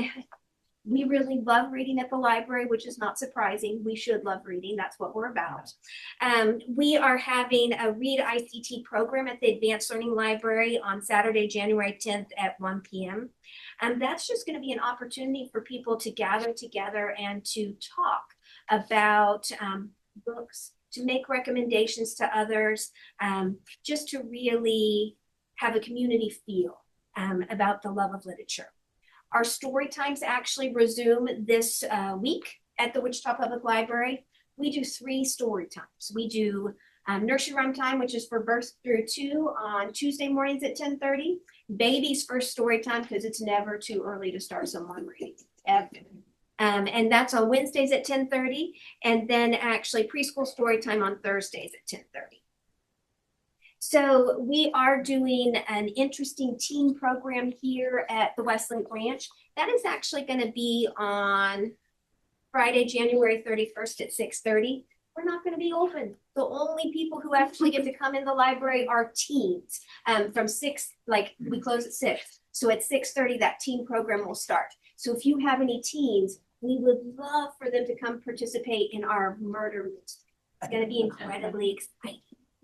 I do also want to mention that the library partners with Watermark Books to actually bring really good authors into the community and then talk about their works. On Tuesday, February 10th at the Advanced Learning Library at 6 p.m., they're going to have Michael Threets. He is the resident librarian and host of Reading Rainbow, and he's going to be talking about his new book, I'm So Happy You're Here, A Celebration of Library Joy, because libraries bring lots of joy. Also, Thursday, February 19th at 6:30 p.m. at the Advanced Learning Library, we're going to have Kate Quinn, who is a New York Times bestselling author, and we are going to be focusing on the Astral Librarian. That's her newest work, and basically people will have an opportunity to actually do an early meet and greet with her as a fundraising effort for the Wichita Public Library Foundation. Tickets for that are actually $100. You get actually admission into that meet and greet with her, and then you have the author talk, which everyone can come to, provided that we can fit that many people into our conference room downtown. And then there will be actually a hardcover book, a signed hardcover book. So those are just a few of the things that I wanted to mention. Does anybody have any questions whatsoever? When is the ICT Big Read and what's the book? Has that been selected? Okay, the Big Read is actually in April. It has been selected. It is a book of poetry is what it is, yes. And I would love to say I remember the title, but sadly I do not today. But I will email all of you the title so then all of us will know what the Big Read is. Thank you. Yeah. The murder mystery for teens is at the Westlake Ranch. It is at the Westlake Ranch at 6:30. And I said murder mystery, so I appreciate you repeating that. It's actually solving an art heist. Oh. Yeah, it's an art heist. Yeah. It's actually presented by the library's teen advisory board, and they are going to do some acting. So it's going to be cool. And that is again for teens. And then did anybody have any other questions? A specific date. I'm sorry, I didn't. Oh, thank you very much. It is actually the 31st, Friday, January 31st at 6:30. So after we are closed for teens. Just wanted to give you a chance to add some color to this, but I sent you an email a month or two ago about there was something happened. Somebody checked out equipment from the library and ended up saving a life. Oh, thank you so much. The library circulates a lot of unique things. We're not just about books. One of the things that we circulate are radon detectors. And we've honestly had several customers who have actually checked out radon detectors in order to test the radon in their homes. The one that actually appeared on the news was a Westlake customer, and they checked out a radon detector. They found out that they had dangerous levels of radon in their house. And so what they were able to do, check it out, they found that out. They were able to hire a company to mitigate it. And then what they did is they borrowed a radon detector again, and they tested it to make sure that they did their job satisfactorily.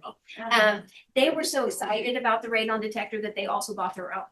And they were telling every single person about how fabulous the radon detectors were. So they're available for you to check out with Shop Up the Library card. Any other questions? Yeah. Okay, thank you. Thank you, I really, really appreciate it. If you've only been in this room, I would encourage you before you leave to take a walk around the library. It's a beautiful facility. And as Tracy has just described, wonderful programs going on here. All right, ready for Parks and Recreation? Welcome. Happy New Year to you, sir. Good evening, Reggie Davidson, Director of Parks and Rec. I want to give some updates on some of the projects that we were working on. First one I want to give an update on is the project that we had. Finished up roughly about a year ago now. Now we're doing the completion of the interpretive playground that's there on site. We're going to on a walkthrough with that, and that will be something that will be available for the community as well. So it's one project that's taking place here in District 5. Also, we are getting ready to transition for our golf courses for our winter hours where we'll be open from 8 a.m. to 5 p.m. And one of the good things about our golf division, I know JD is real familiar with it as well, give you guys some perspective. In 2019, our golf courses were generating about $3.3 million per year in revenue. And we were clearing about $177,000 that we had in surplus on top of our expenses. This past fiscal year, we finished out our budget year with $7.2 million in revenue and over $2 million in surplus that we had this year. And that's a big accomplishment from us from going from where we were years ago. We're considering whether we privatize our golf courses to we're being able to continue to operate those within the department itself. And that is an enterprise fund that's completely funded by cash that comes in to support that particular system. So our golf director there have done a really great job. And also, Reggie, just to interrupt, but that money will be reinvested in the golf course. It won't be siphoned off somewhere. It'll be reinvested. Part of those projects that we've done, we just completed a new irrigation system over at Seal Golf Course. Next one we're working on will be McDonald's Golf Course, and then we'll be going to Texas as well as as Auburn Hills for the other golf courses that we'll be doing the irrigation systems there as well. And one of the other things that I wanted to make sure that I mentioned to you guys right now, we're going through the process of doing our park master plan. We selected a company called RGDG Planning that's leading that effort for us. And it's a year-long Imagine ICT in conjunction with the county that we're looking at how we allocate our resources for the next 10 years. And part of that is looking at what we do with daily operations, how we allocate our resources, as well as planning on how we can best utilize our spaces in conjunction with the city and the county, as well as the school district. So we have an interactive website that you can actually go online for to look at it. And one of the unique things about that, we have what's called interactive site where you can actually go to each particular location and input data there on things that you want to see take place at that location. So it pinpoints it, and it gives that data that's available for anyone to see that goes on the site to see what things they want to see happening in the park system.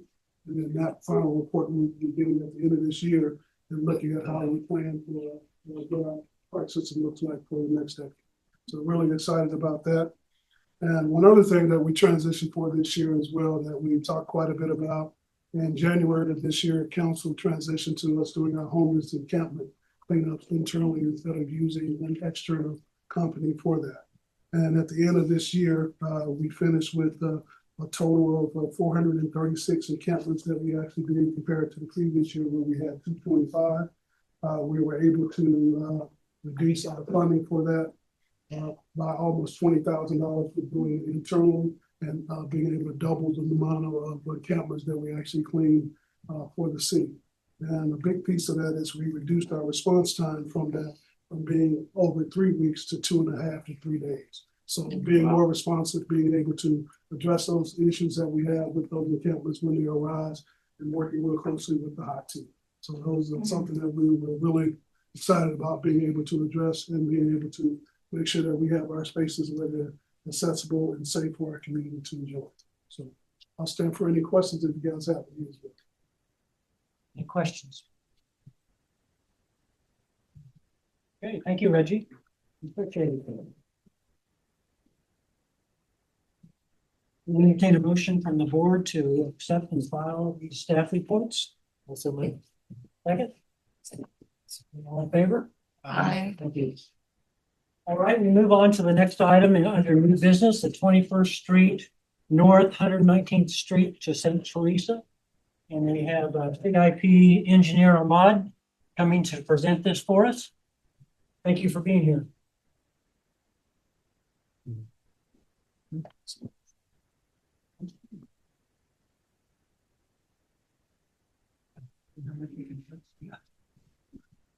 How much weight can you press?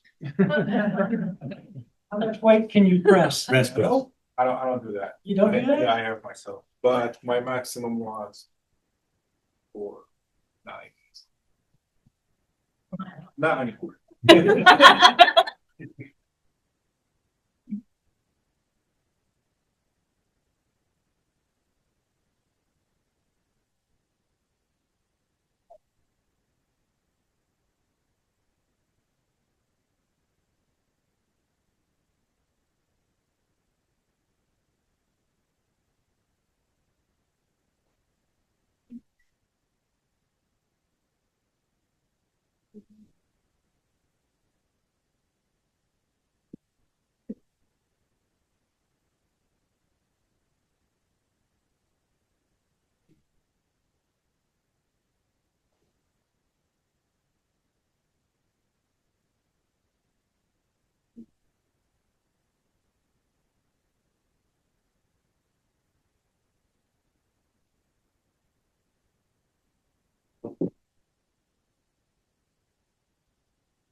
That's what other items to check out. Staff are available with some stations. Please save all documents and complete all crew at this time. Thank you. Especially the first job public library.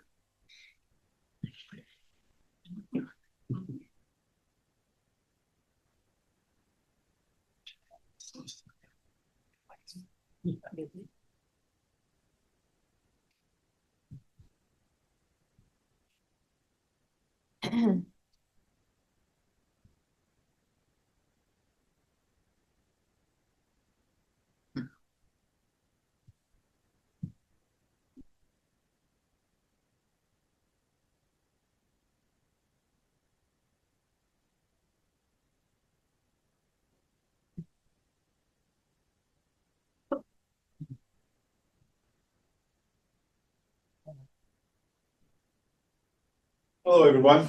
My name is Ahmad. I'm the CIP engineer for the city of Wichita. I'm here to present the 21st Street north from 119th Street west to Teresa. I will try to make it.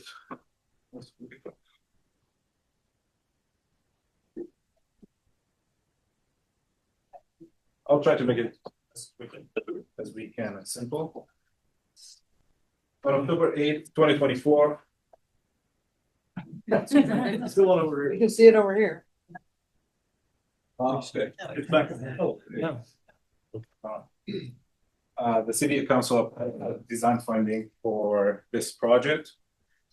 And then after that, we did interviews for the consultants and we choose Bennett for in April 8th, 2025. All right.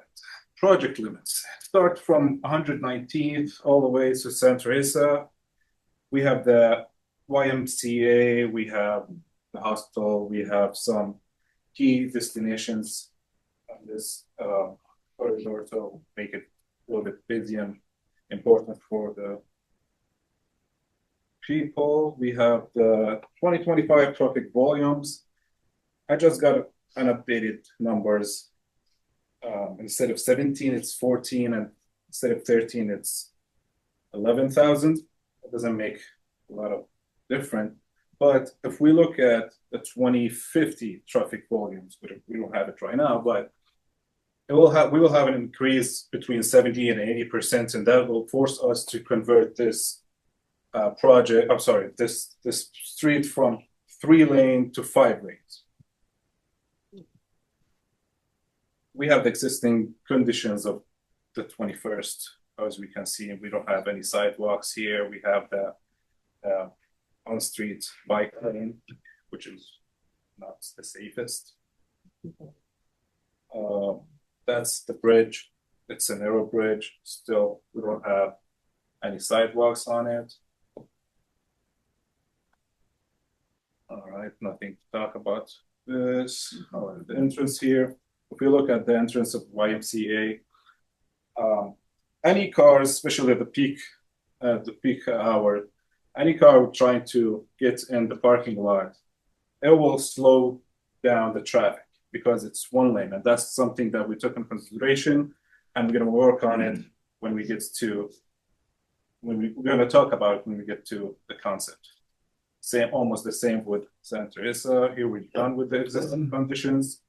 The concept, as we can see, here we're trying to convert the street from 3-lane to 5-lane, and as we can see, we added not two sidewalks, one multi-use sidewalk on the north, 10-foot, and the other one in the south, it's 6. Once we add the sidewalks, we will have to add some pedestrian crossing. So for sure, no one wants to go all the way to the intersection and come back, so we're trying to make it easier for the users. Here we'll have some improvements on the turn lane. We're gonna use some ITS for this intersection to improve the traffic lights. That's the concept for the bridge. As we can see, it's 4-lane right now. We have the multi-path on the north and the sidewalk on the south. Yes, all right, that's the concept for the YMCA.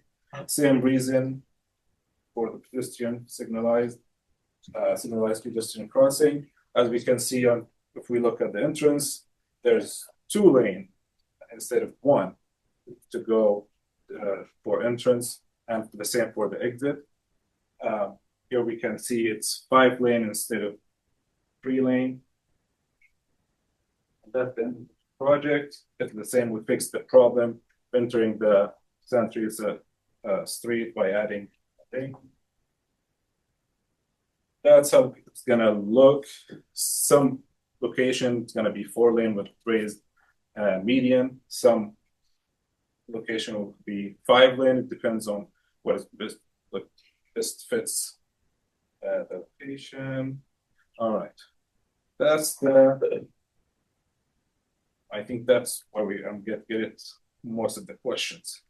We have the bridge, and we're gonna close it. Why are we gonna close it? We met with the hospital, and we met with the Wichita Fire Department, and we end up choosing to shut down or close the bridge for more than one reason. The first reason is they prefer that, and for sure we're gonna take because they're very important departments with very important locations. The hospital and the fire department, they want us to finish this project as fast as we can. Also, in this case, we will save almost $500,000 if we shut down it or we close it for a year or a year and a half. Funding. We already got approved for $1.27 million. In 2026, we have another $1 million, and that's for the final design and right of way. We have almost, $11.75 million on 2025 for construction. The project's funded by local sales tax and the county. Next step, we're going to take this concept and present it to Wichita Bicycle and Pedestrian Advisory Board on January 26th. We're going to take that for the City Council, present it with the City Council February 10th, 2026. Construction will start in the beginning of 2029, and will finish in late 2030. Recommended action is approve the design concept. And any questions? Yes. Yeah, first, any questions from the board? There's maybe one point of clarity. You said funded by local sales tax, which the county has a 1 cent sales tax, and we get 0.5%, half of that. ask. Okay, thank you. Any other questions from the board? Do you know anything about what the proposed detour is for that bridge closure? Would we go down to 13th? We have more than one option. You're still looking into that? We're still evaluating. Yes, it's either gonna be 29th, 13th, or probably Central. The concern with 13th is obviously water still goes over the road during large rain events. So if you're having a signed detour there, that's not ideal. Obviously, Could you come up to? Bill Mays, Chief Design Engineer. We're still evaluating it, and we may have to make improvements to actually make some of that work. We may have to look at signalizing 13th and 35th. That's the option we go with. The county actually has some bridge up projects on 29. So we'll have to make sure the timing works. We're going to use 29th as a detour. We talked to the fire department and the EMS and the hospital. They thought, especially the hospital and the EMS, thought they would probably use 29th regardless of how we detour. And typically the detour is more of somebody doesn't know where they're going. People that live out there and know where they're going, they're going to find their own route over time when it's closed. That was more of a selfish question because I live on 21st. So Yes, I do have a question. How much interface are you doing with the county fire department? Because a lot of people that use St. Teresa's are coming from the west, east, and into that area. As far as discussion with the county fire department, Yeah, because we have. We did not have any yet. We can have some discussion with the fire department there. That's not the big issue because the big issue is where the closure is and where their detour is going to be and stuff like that. So it's not related to the bridge. We'll have two-way traffic outside of that. I know, but I mean, I would think that you'd want to have a discussion with the county because the Colwich and the Mays area feed into that area as well. It's not always responded by Wichita Fire Department. I understand that. The closure, our station's the 21st and 35th. So the closure, they would be on the west side. And so the coming from that way, I don't see that as being an issue. But if you start rerouting things, is what I'm saying, then you As have far as other traffic. congestion coming from other areas. That's part of what we have to look at as far as figuring out which we're going to sign for the detour. And we have to have that discussion with the county. I just wondered if you were communicating with, because my experience We're is. going to have them pay for a portion of this project. So yes, there's definitely communication going on. I know. That is their bridge. There, I want to make sure you guys were talking. Yeah. I sat in on the, when the YMCA took over across the street for the new soccer field. And there was a discussion how people are gonna get across the street from the Y to the other side of the street. Is there okay, there's a crosswalk, there's not a bridge. No, it's gonna be. That's restoring. You're still talking about it? Yeah, we're still talking about what type of signal we're going to use. We're gonna use. Okay. But no, it's not going to be a bridge. Okay. I mean, when we had a discussion with the Y, currently they didn't act like there was a whole lot of overflow that actually went over there. No, it's current conditions. That's what they told us. Because we had discussions with them too. Other questions? Yes, sir. How long did 21st Street be actually shut down completely? With the bridge, the whole 2 years or? No, ideally, we're looking at one construction season, so 12 months. 12 months. Ideally, but you know, if the water comes up and they can't get in there and work, that's going to delay some of that. We haven't gone through the permitting process, but some of that's could play into it. If the only thing I know of out here would be the spotted skunk, which typically means we just have to pile up some trees so they can play around in it after we're done. But if there's any type of chubs or anything like that, when we can start and when we can do stuff, comes into play too. But the closure makes that go much, much quicker than what it would be otherwise. Other questions? I'm excited about this because this is taking care of future traffic needs before they happen. The development down 21st is just starting to go crazy. You know, and you all know how busy the Northwest Y is. So it's taking care of something before we need it, which there's other places in the city, probably on the next case we need to do that with. We should have done that with. But I think it's a really good thing for Northwest Wichita. bring the discussion back to the board. Any other questions at this point in time? Is there a motion that someone would like to make about recommending this proposed design concept? I move to approve the proposed design concept presented by the staff. Second? Second. All in favor? Aye? Aye. All right, thank you so much. Thank you.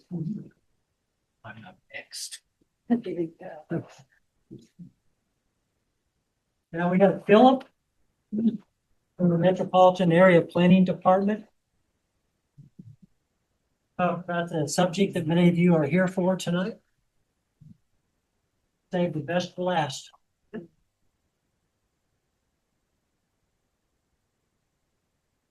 He's been working or taking a nap. Reading. Library. Okay. Favorite club series. I like your shirt. Lifelong fan. That's the most controversial thing said tonight. So. I'm late. I'm just gonna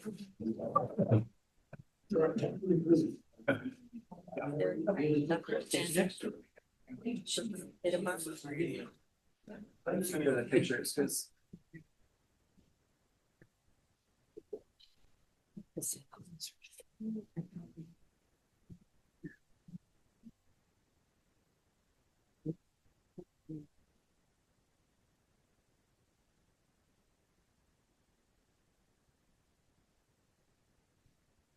Good evening, everyone. My name is Philip Ziegenbergen with the Planning Department.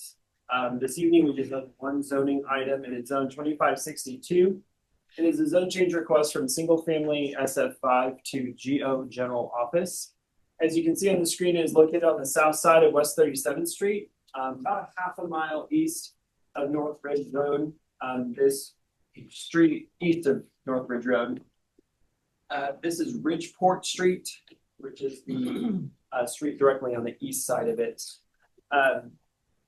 The applicant in their application identified that they're looking for medical office and apartment uses, and their general office can accommodate both of those. The zone change request would require a host of things based on its proximity to single family zoning on the east, the south, and even across the street on the north side of 37th Street. That is compatibility standards. Those both also setback standards as well as height compatibility standards. Setback standards require probably in this case somewhere between a 15 to 25 foot setback from the south and the east sides, depending on where the building is. That would and the side of the property. Height is limited to 35 feet of a building if it's within 50 feet of an SF5 property. As an example, from the south property line, any building within that first third, 50 feet from the south property line from these backyards is limited to 35 feet. 35 feet is the height in SF5. So a house in SF5 zoning can be 35 feet tall. Once you get past 35 feet, they can increment up at a 3-to-1 ratio. But that's the minimum setback standards, and that's to promote compatibility so you don't have like a 4 or 5 story building right on the property line with a single family home. So it has to adhere to that. There's screening standards that's also are required. On the south property line is a minimum 6-foot privacy fence. On the east side, which is Ridgeport, they could choose to do a screening fence, but because it's a street, they could use landscaping standards per the Wichita landscape code to use landscaping instead of a solid screening fence. Same thing along 37th Street. Likely there'd probably be a parking lot for a business or maybe an apartment there to where the landscape standard comes in for a landscape street yard as opposed to the screening fence. Screening is not required on the west side because that property is zoned general office. And so you only require a screening where abutting SF5 or TF3 zoning. In this case, it just applies to the east and the south property lines. Lighting per the unified zoning code has to be followed. Any light fixtures, so parking lot lights, things like that, are limited to 15 feet in height if they're within 200 feet of residential zoning. So pretty much most of anywhere on this site would have to adhere to that. And then the standard of the zoning code, regardless of the height of a light pole, lights have to be shielded and directed down and away. That we cut off luminaries, all the things that are there to promote compatibility and to limit light trespass across property lines. Signage is per the general office district, which actually fairly restrictive when it comes to size and height. And there's lots of different stipulations that aren't necessarily worth getting into just because it just depends on if it's approved, if there's multiple tenants in the building or things like that. But it's definitely more restrictive than what you see on Ridge Road, which all the properties essentially along Ridge Road are limited commercial and they can have taller signs, bigger signs, things like that. General office. If there is a building sign, it cannot be illuminated if it's facing residential properties. So you could have a building sign, there just can't be lights on it. That's standard. Any lighted sign would have to be facing away from residential properties or be the sign that's along the street. And the LED sign is not permitted at all. So even on 37th Street, any business can't have an LED sign. It's just not permitted in the zoning district. The surrounding context, I'm sure most of you in the audience are very familiar with it, is residential on the north, the east, and the south. With single-family residential homes. It's also worth noting that across 37th Street, there's a fairly sizable landscape berm that separates the houses in the Estancia addition from West 37th Street. The property to the west, essentially this entire property here, is zone general office. That's what this green color is. The very hard corner at 37th and Ridge is limited commercial, but the church property, the dental office, and the pediatrician office is all zone general office. It's within a community unit plan, and that's essentially a zoning overlay on top of the general office zoning. You also have, I believe it's a living facility, but it essentially is also classified as multifamily. So you have the offices and multifamily within that community unit plan in the general office district. So they're essentially asking for a zoning that is existing and uses that are existing in the immediate vicinity of the area. West 37th Street and is a paved 2-lane city arterial. There's a sidewalk on the south side of West 37th Street. We looked into the capital improvement program. We did not find any funds in the current capital improvement program, but as those at least on the board are aware, and for those in the audience, that though it's projected out for 10 years, that list can change every single year. Usually in the first several years of the capital improvement program, those are fairly well-funded projects. Once you get past the first few years, then priorities can change. And we've seen it happen before where different projects come in based on future needs that weren't technically or appropriately looked at based on needs when the current budget was adopted. Conformance to the comprehensive plan. That screen here. This area is in a hatched area. That hatched area is a mix of new residential and new employment. So we call it new residential employment mix. And it essentially says that any type of employment centers or non-residential development will likely be lesser intensity based on proximity of residential uses. So like offices are usually lesser intensity.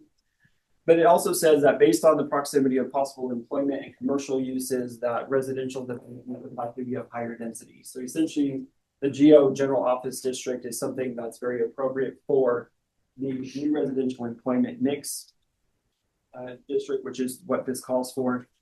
This map shows you what the comprehensive plan identified as possible development or redevelopment in the future between now and 2035.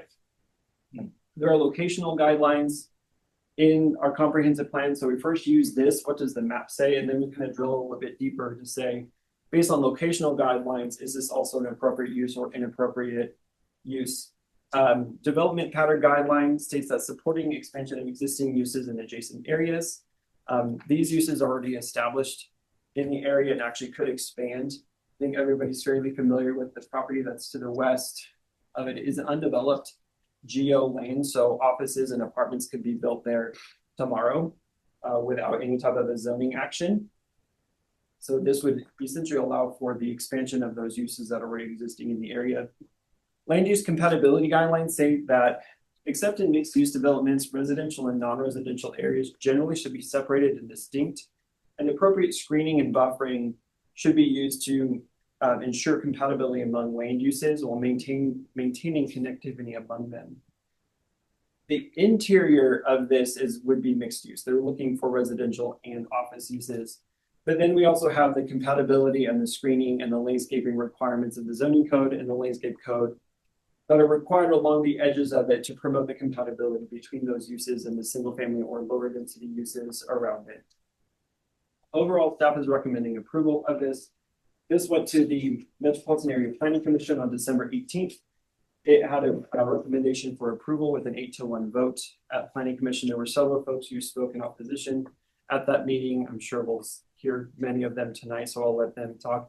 Generally, there's concerns about traffic on 37th Street, with it being a 2-lane road, introduction of a multifamily component in there, and if that multifamily component would be on Bridgeport, which is more the local street into the neighborhood, and just the general intensity of the use when there's some of the infrastructure that's really not there at this moment and not necessarily in the budget at the moment as well. But I'll let them speak more specifically about some of the concerns that they have.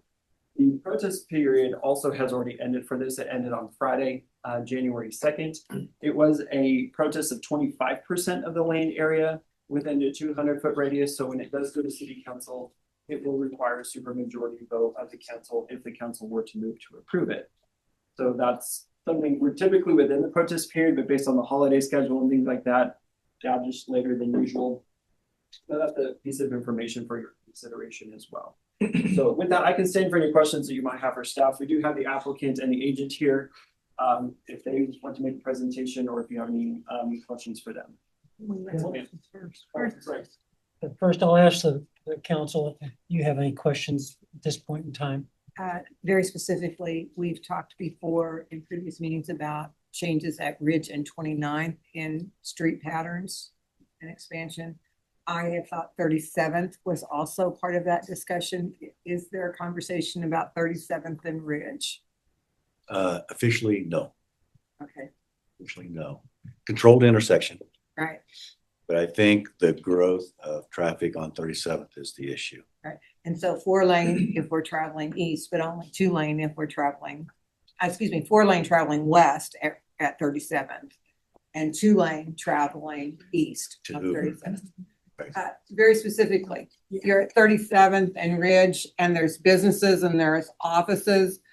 There's St. Catherine back here. If you're coming out of that drive, if you turn west, you'll see all the medical. If you go right, we're seeing this field. Yes. Correct? Okay. And then at that field, the next street, if you're going into Ridgeport, are the patio homes that are there. All right. I'm just making sure I have a clarity of the neighborhood. There's also a house, person that has a large, I'm going to say live plants and tomatoes and greenhouse and things like that are there because that is actually single family homes, correct? So anymore. I know, but that, I'm just making sure we're talking about the right place. Okay. Yeah, the property in the green is the subject site. That's the original farmhouse. I think it was built in 1918. Right. That's the subject site. Right.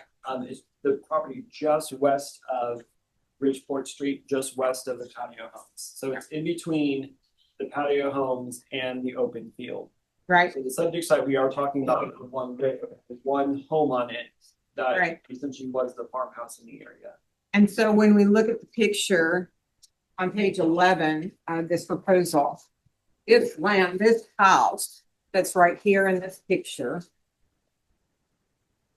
we're really talking about what's just directly by that house.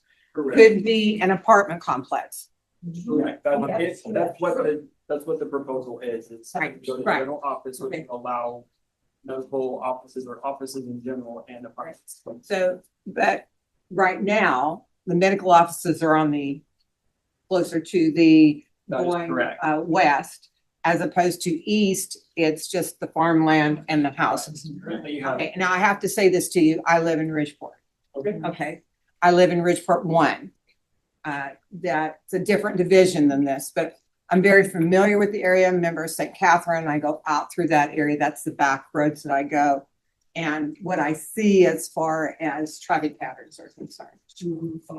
Okay. So just in clarity, we're really talking about that whole area, and we're talking about an apartment being right next to what is housing that's been there for a number of years. So when those people bought their houses, they bought and built, because it's a building, they bought and built thinking that that land was Single family. single family homes. I want to ask him, I want that to be. It is currently done single family, and have one. Right. The entire property is 7.6 acres. Okay, right, okay, I just wanted some real clarity, I wanted to make sure that I totally understood what was there. And I know the general area and the traffic and the patterns of traffic that go in there. Okay. Philip, we received a couple of protest emails to this. And there was one that I was interested in by John McDonald. And one of the sentences in his email I thought was interesting. So I thought I would ask you kind of for some clarification. So he says, as an alternative, if the developer would consider rezoning request for neighborhood office district or NO, some of the traffic and safety concerns could be addressed more adequately. Can you discuss the difference between GO, which is what you're proposing, versus the neighborhood? The main difference is multifamily is not allowed by right in neighborhood office. Neighborhood office essentially restricts it to office uses. It's a very, very restrictive district. And they would have to seek a conditional use in order to allow for multifamily. If a conditional use was allowed, I think the density is less than what would be in GO. I think it's like 27 something dwelling units per acre. Don't quote me on that, but I believe that it's less. The idea is that in the zoning district, you have B multifamily, which is the top multifamily intensity. The next zoning district above that is neighborhood office.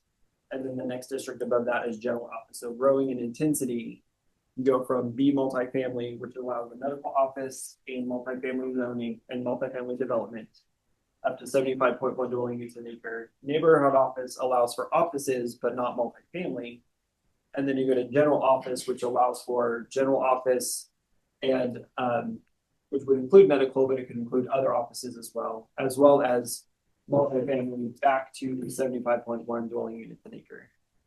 7.1 dwelling unit. 75.1. 75.1 So units per acre. Yeah. So the neighborhood office is in the middle, and it would allow the office uses, but not the multifamily. Okay. Thank you. One other question, if I could. In the, on page 2, the proposal, it talks about a unit per duplex, 5.8 square feet per dwelling for a multi-unit family. Are you talking about, and I'm just going to say this, is the apartment 5.8 square feet, 580 square feet? No, that's all is on lot side. We don't have a minimum square footage for living space. That's all done by building code. The square footage you're looking at there is all lot size. So when you look at a lot size, you need 580 square feet of lot size for one dwelling unit in a multi-family building. Okay, got it. And if you were to extrapolate that out, that's where you get 75.1 dwelling units. Right, so pretty small. Okay, I was just looking at what we were talking about as far as size of the building. So no, it does not dictate apartments would have to be only 580 square feet of living space. Right. Like, no, that's just the lot size. The lot size for each, then each unit that they have in that dwelling has to be there. Okay, thank you. I do have a question. Before we have questions, would the developer like to share anything?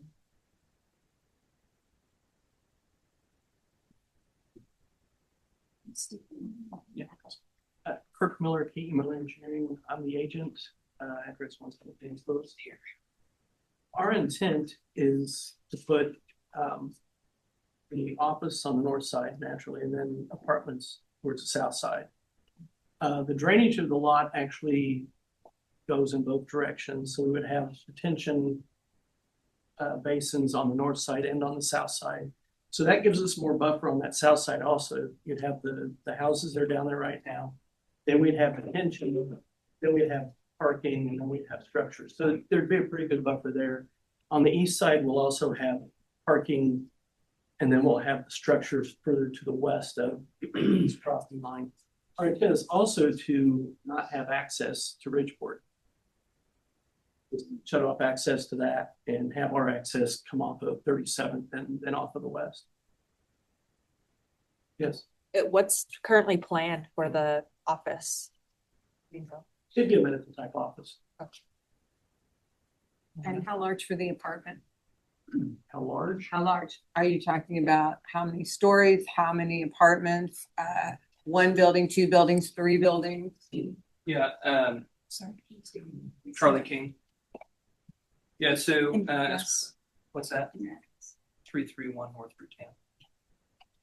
As Kirk mentioned, the medical or professional office would be potentially on the north side of the site, and then apartments on the south. And for this parcel, preliminary, the conceptual site plan shows about 4 buildings, 3 stories apiece, and between 150 and 160 units, depending on the bedroom and bathroom count per unit. Repeat that for me again. 4 buildings. 4 buildings, 3 stories apiece, and then between 150 and 160 units.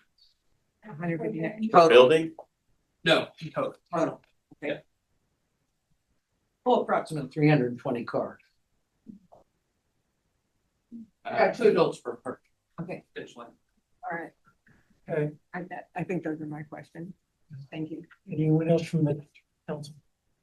Philip, I think, like you mentioned, it's exceeding the 25% protest threshold. That feels significant in the context, right? If I'm saying that right. So the state statute says that if the total area within the purchase area is 20%, then it triggers the supermajority vote by city council. And this is at And this- 25. Okay. Any of that geography, can you, I don't know, just visually, or you know where some of those came from, or the majority of those came from? So there was also several that were outside of the 200-foot ring, mostly in the Report neighborhood. The Report neighborhood is the one in the east and the south. So the buffer, the protest area is a 200-foot area. 200 feet is not very large. So 200 feet from the south, you're looking at the first ring of properties and then possibly a portion of the properties that are across the street, if that helps you get a visual. So 200-foot radius around is not super huge. So 25% area of those properties were the valid ones. And then we received several that were outside of that ring. Keep in mind, the city has a graduated notification radius that is not reflected in the protest radius, to where more people got notified than who can have a valid protest because of just the discrepancy on the city having a graduated notification and the state statute does not have a graduated protest ring, and we can't supersede the state statute on the protest. Philip, usually you have a graphic that shows who protested. I was like, we have that for city council. We did not have that available for tonight's meeting because the protest ended on Friday. And we had done the calculation, we just didn't have the map finalized yet for tonight's presentation. Apologize for that. But I can tell you that there was quite a few additional protests that were submitted. They just didn't count towards the percentage. There was quite a bit of interest within the Ridgeport neighborhood. Well, Ridgeport is from 29th Street to 37th, just depending upon the number of the development. And in other words, I'm talking about those who primarily were in the notification ring, so they got the notification of the zoning change. So they were more intimately aware of it, not necessarily the entire scheme of it. Right. So we'll open up to, go ahead. Sorry, just like one follow-up, and Sure. maybe this is for the agent or the applicant. Has there been any engagement with the HOA in that area? Any meetings, discussions, conversations? I did not engage with the HOA, but I did go out and knock on doors of the property owners on the immediate south, and then the patio homes to the northeast. If you had to qualify any of the themes from your conversations, what would they? One of the big items that continuously got brought up was the existing traffic on 37th Street and concerns about what future development would do to that traffic. Thank you. Make that. And I've got one more question. I'm sorry. So Philip, I know it looks like from the graph on page 9 that it's, the proposed zoning is well within the future growth concept map. But do you guys also take into account that 37th Street in that particular area is very narrow? Like, is that a part of your decision-making process? We did, I mean, we do talk about the local public facilities, and I did do the research into the capital improvement program and realized there wasn't any funding identified. So it is considered, it wasn't a factor to say that this wasn't, because unfortunately, a lot of times infrastructure follows development where we don't necessarily build the roads and hope it comes. I mean, we just had a conversation about 21st Street we barely made a 3-lane road a couple of years ago, and now we're coming in with a 5-lane road decades after development. Not to say that this should wait for decades, but to wait for roads to be expanded before future development happens would be a very tricky situation. We understand, we don't necessarily say, oh, we're just gonna pack development on there, where it is a factor, but it's only one factor. Is a super majority 5 or 6? 6. Super majority is 6. 6, okay. 2/3 majority is 5. I had another question, I apologize. So what we're looking at, and we could right now, just in the way the land is, they could put the medical offices there. In other words, that land right now, as it is zoned, a medical office could go there, because there's a medical office on one side of that. So a medical office could go, just not the apartment. So family right now. This property here, where the single house is. Right. It's zoned single family SF5 right now. What I mentioned before is this property here, this property next door to the west, right here. Right. Is where the pediatrician is. Right. Next door to that is the dentist. Right. But this piece of land, the majority of this piece of land is empty. Okay, right. But it is properly zoned. Right. For offices and apartments. So this open field that's approximately the same size, if not larger, somebody could go to build a building permit tomorrow for what they're asking for with this proposal. They're asking to rezone this white shaded area here to the same thing to allow for that similar development. Okay. Right. Before we get started, if you haven't been to a discussion on this before, we have some guidelines. Number 1, we'll limit your comments or questions to 3 minutes.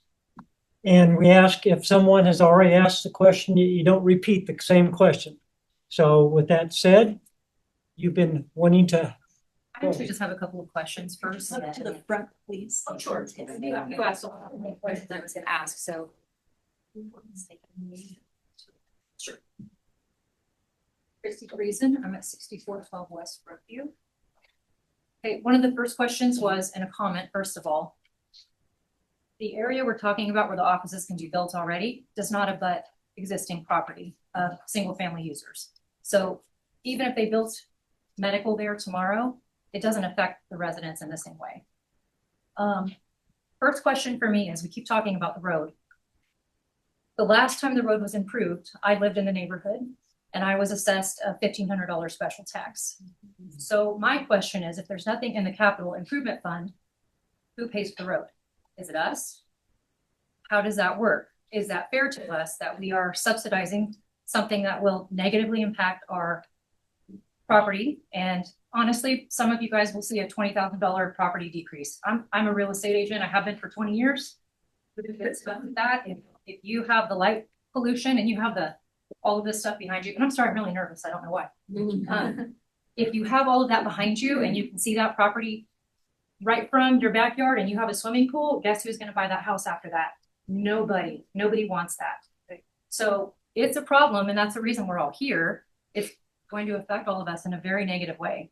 I wrote a bunch of stuff down, but you guys kind of already asked about it. The 2 egress requirement that is required by the Unified Zoning Code. You said one would go to the west and one would go to 37. Do you know yet? Since there's nothing in there in the west, you guys would just go ahead and build your egress that way, or It wouldn't come into Ridgeport at all. That's another question. If the traffic is going to Yes. negatively impact all of us, we have kids on the street all the time, golf carts. Sure. So I've got, in addition to this property that we're talking about, I have this property directly to the west, which is the large field under contract. Okay. So what that'll allow us to do is to not have any ingress or egress onto Bridgeport. Okay. So all the traffic from these two sites can flow north to 37th or take one of these two ring roads out to the bridge. That helps. The question, I guess, I don't know if it's for you guys, is how does that road work? How do we expand? One, we can't come and go from the neighborhood. Those of you that go to the daycare have to go all the way around. The people that live right inside the entrance are gonna be stuck there for a year, 2 years, not being able to get out of their own exit to their house. And then we're trying to figure out what happens with the road and the taxes. Do we get stuck with that? And is that fair? What? It's going to negatively impact us as homeowners. Why should we have to also pay a tax for it? I'll try to get it in the CIP. Yes, please. Yeah. I'll try to get it in the CIP. Yes, please. Thank you. Okay. All right. Please My comment. name is Rhea Rakestraw, and I live at 3734 North Ridgeport Court, which is one of the little cul-de-sacs. RAKSTRAW. Okay, these little cul-de-sacs, they're very compact neighborhoods, patio homes. So when you start saying the 200-yard buffer, well, if we were all stretched out, we'd be right up on the edge. So we look right at it. We might not be on Ridgeport, but we look right at it. This is 7 acres. There's a 7-acre apartment complex up here that has 700 apartments, 3 stories. And they've contributed dramatically to the traffic. 37 heading through to not drive on 21st and driving over to Hoover Road. It's horrendous. We can all deal with that and certainly wouldn't object probably to duplexes if they were residential type apartments, because then you have a natural feed. St. Catherine's, which is right next to here, when school gets out, the traffic is incredible.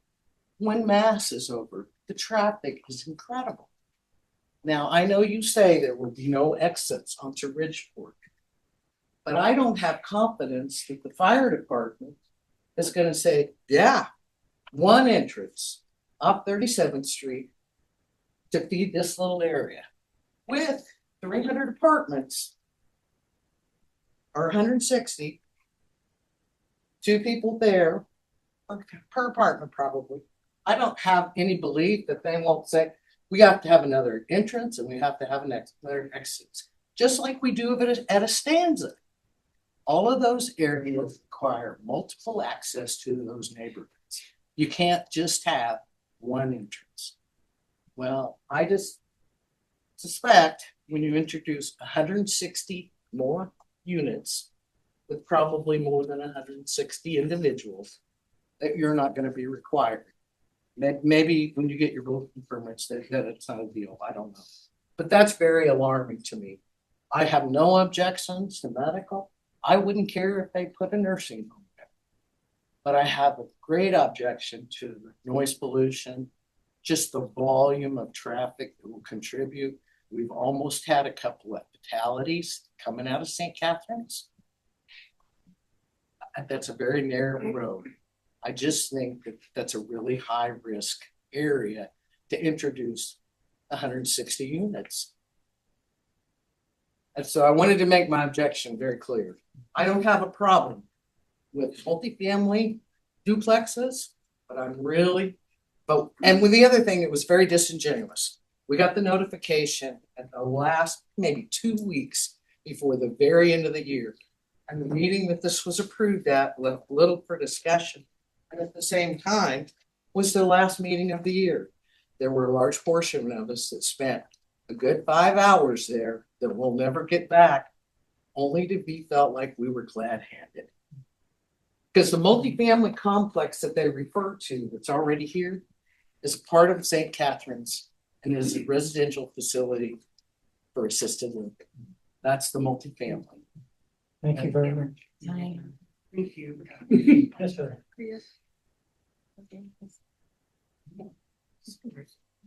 Jim, where are you? What was that, 37, 82? All right, well, you guys handed me something that I just found out about the other day. So I'm the first house in Ridgeport. When I moved into this house about a year ago, I knew the farmer, I knew his family. I worked for an electric company for 40 years. I knew that when it was dirt road, hedge trees, nothing was there. All these houses they put to the north, they got developed. The families didn't want to stay into the farming, let me put it that way. So when we moved to this house, knowing the farmer, talking to their son or stepson, talking to the mom, they wanted to stay there, but they didn't still want to move up. When we bought this house, that farmhouse, there was not going to be any other than a house. That's why I bought it. That's why I bought it. Now you want to throw me in an apartment. Now, I live very first house. Very first house. Now, traffic there, I got used to it. But on a regular day, that 37th Street is a thorough. It is a thorough. You got trash trucks, you got medical, you got everybody going to Hoover. It's a 2-lane road. We've had water problems there. We've got trash problems there. We got speeding problems there. Now that's just Ridgeport. That's just this. That's not counting St. Catherine's on a school day. Oh, yeah. On a school day. Yeah. My problem is we move to downsize to get into a small house. Going to be quiet in a development.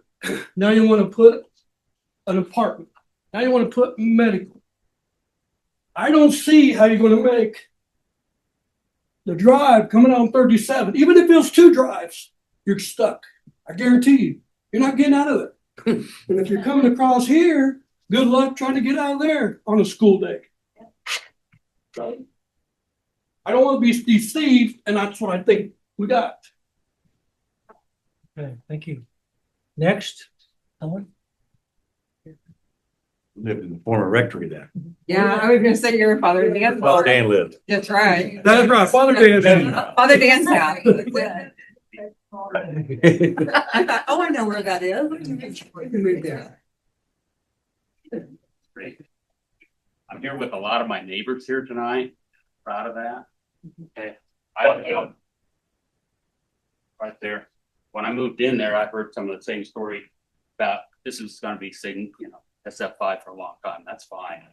We invested in our neighborhood. Just on my block, we've had 5 new people, families, not individuals, families, moved in with their kids who invested their money in there, and they want to raise their kids in that neighborhood.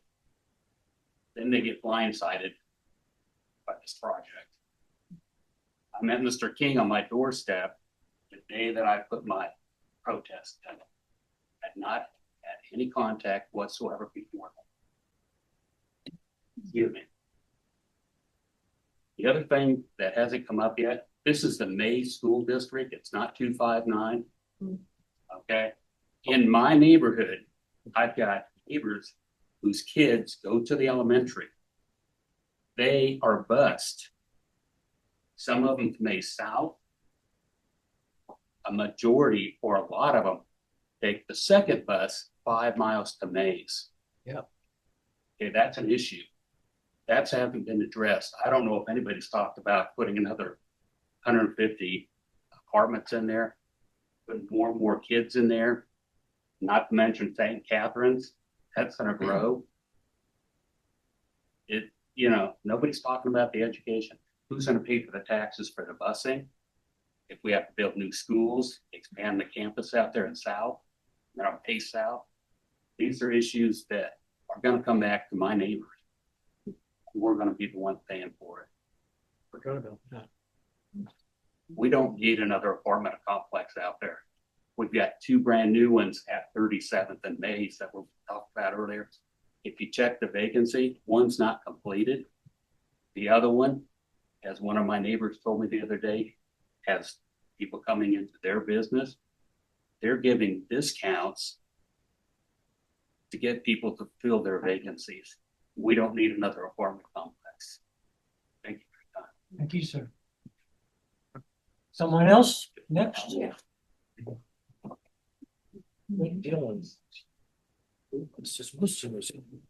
live Orange Line, 3726. I'm up here in Monroe. Hey, here. Okay. When I moved here 11 years ago, none of this was here and none of that was there. And I was told by the man who owned this land back here that he'd never sell. Okay. He sold it within a year. Okay. So that's all built up, and 37th was a dirt road from the end of,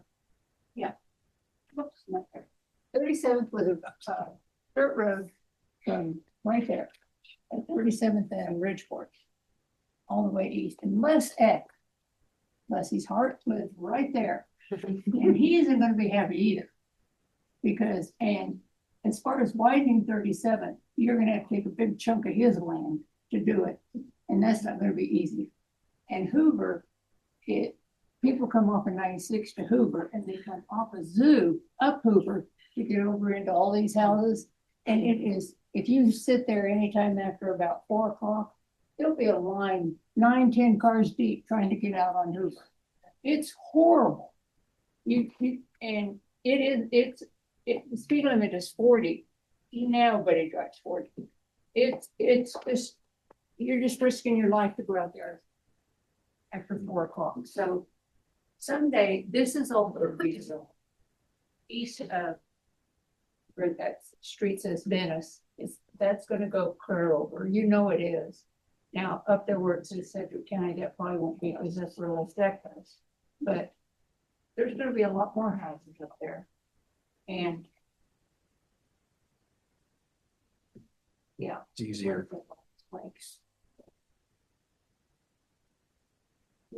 The traffic in this area is horrible. We don't need any more cars, to say nothing of and I have a friend who had a house in Willow Bend, and he happened to live where they built the apartments behind him, and the value of his house went down, I don't know, $30,000-$40,000, and he just sold it for just over $300,000. And you know how much houses cost in all that. It just plummeted. So there you go. Thank you. Anyone else like to speak? Come on up. We'll get you.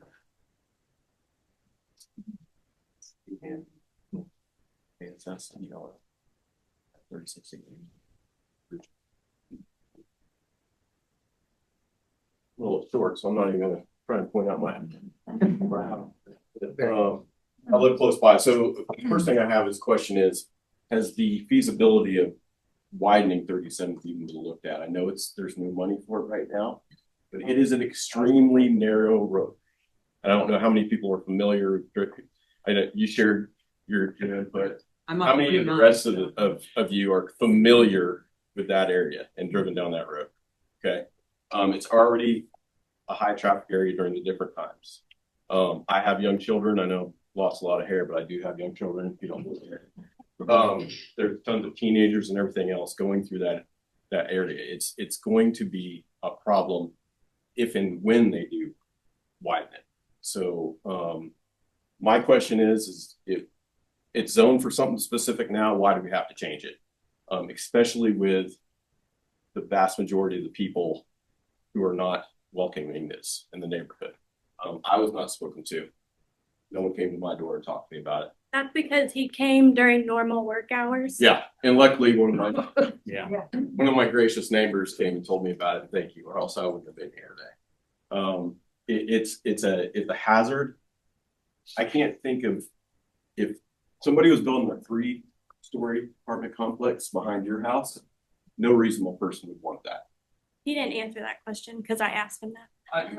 To the speaker. I understand the concern, and as we mentioned earlier, we're gonna do everything in our power to limit any visibility. I've got houses. I hate to cut you off. We got that part. You're not gonna block a 3 apartment complex, and you wouldn't want that behind your house. You wouldn't. And if you're gonna say you aren't, you're not a genuine person. So the bottom line, it's not gonna work. I fear for my children because, you know, there's a ton of children in that area right here that have just moved in within the last 2 or 3 years. So we're talking right in here. I can name about 5, 6 houses right here that have 3 to 4 children in right now that have moved in the last 5 years. So that's my concern. Thank you, sir. Ma'am?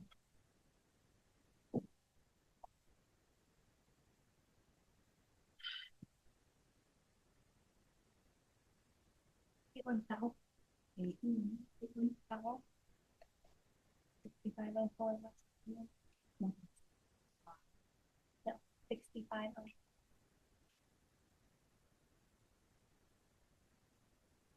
I'm sorry. Powell.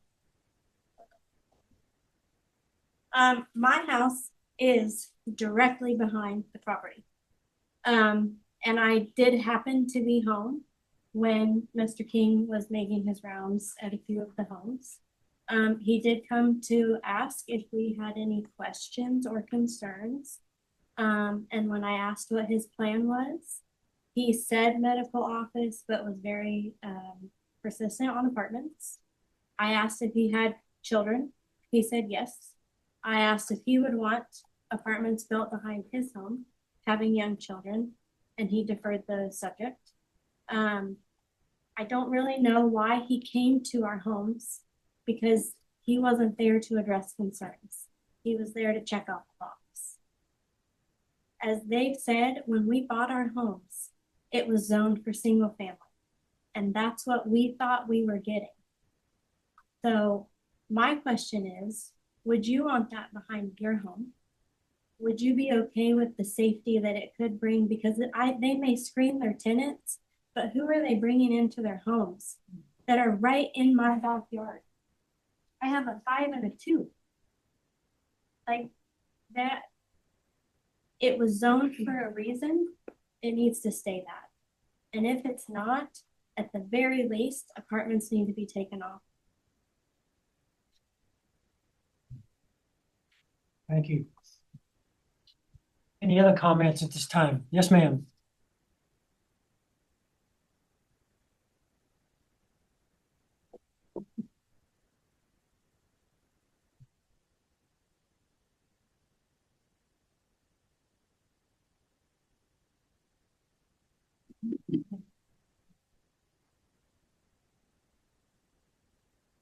Reset them too.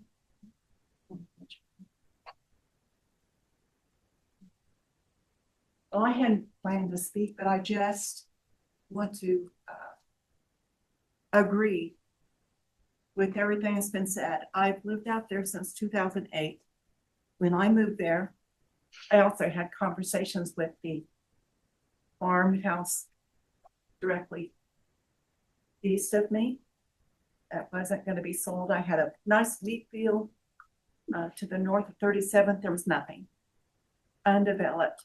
It was quiet. You could pull out on 37th any time of the day and not have any traffic. Today, with all the development that we have right now, I have to drive my granddaughter to Maysville High School in the morning and pick her up in the afternoon. And it's a mess. I've almost gotten creamed a number of times. And it's stressful. And I'm going to be practically right next to this. And I think it's safe to say that no one in our neighborhood wants this. And we're all going to be affected so negatively. I can't afford it the way it is. If our taxes go up to develop the road or our property values go down, I'm gonna need one of those homeless shelters. But I just want to say, this should not happen. Thank Thank you. Yes.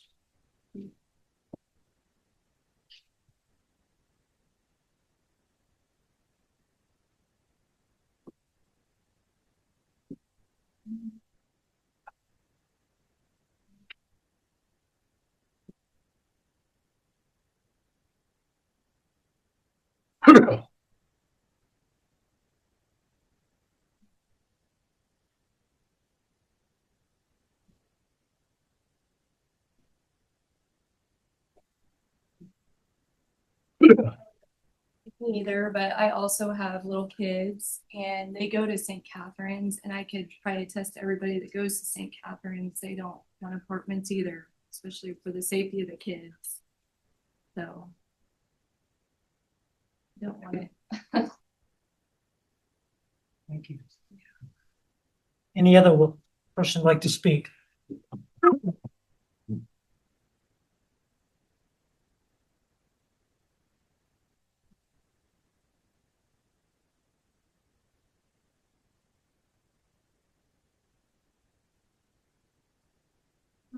I don't want this either, but one thing I keep going through my mind is the developer was saying that it's already a multi-family unit on the land to the south and west of that vacant lot.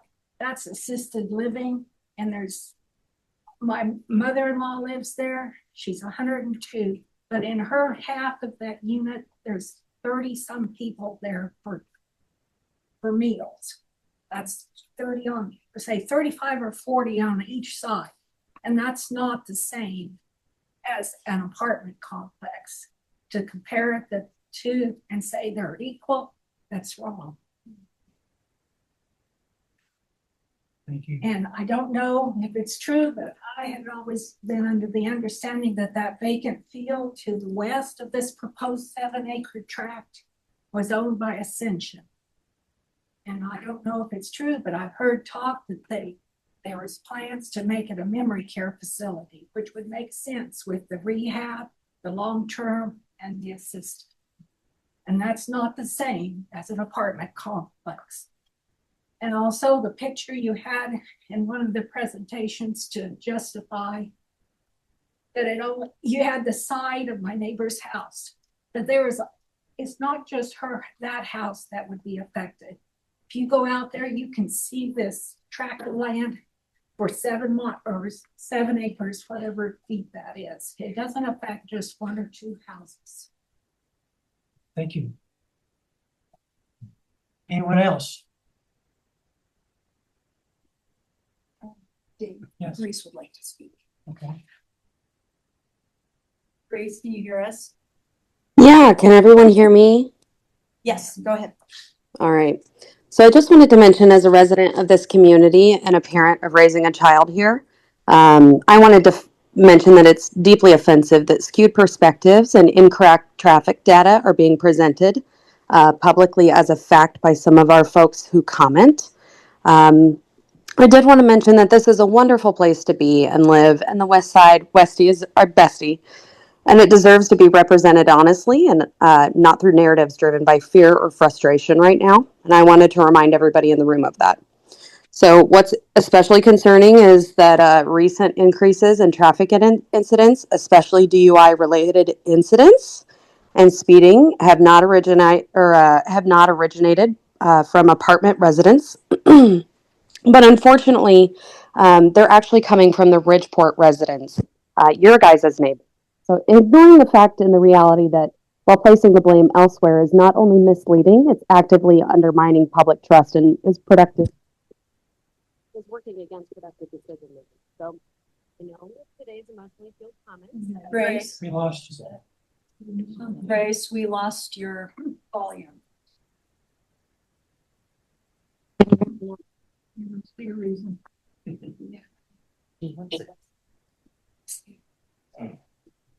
Just want to move to a different platform, right? All Can anyone hear me now? Yes. Yes. Oh, okay. Sorry, where did I leave off? I just wanted to remind everyone that this is undermining public trust and productive decision making. So today's emotionally fueled comments are not doing anything to improve safety right now or solve real problems. They're dismissing the live experiences of families like myself who call this community home. This was a distraction from where the attention and accountability are actually needed. And if the DAB would like to address the traffic and safety responsibility, the discussion must be grounded in a more accurate data fairness and respect manner for all residents. So I just wanted to bring this up, especially when it comes to children's safety and public safety, to bring that up to everyone in the audience and especially the DAB for something to think about.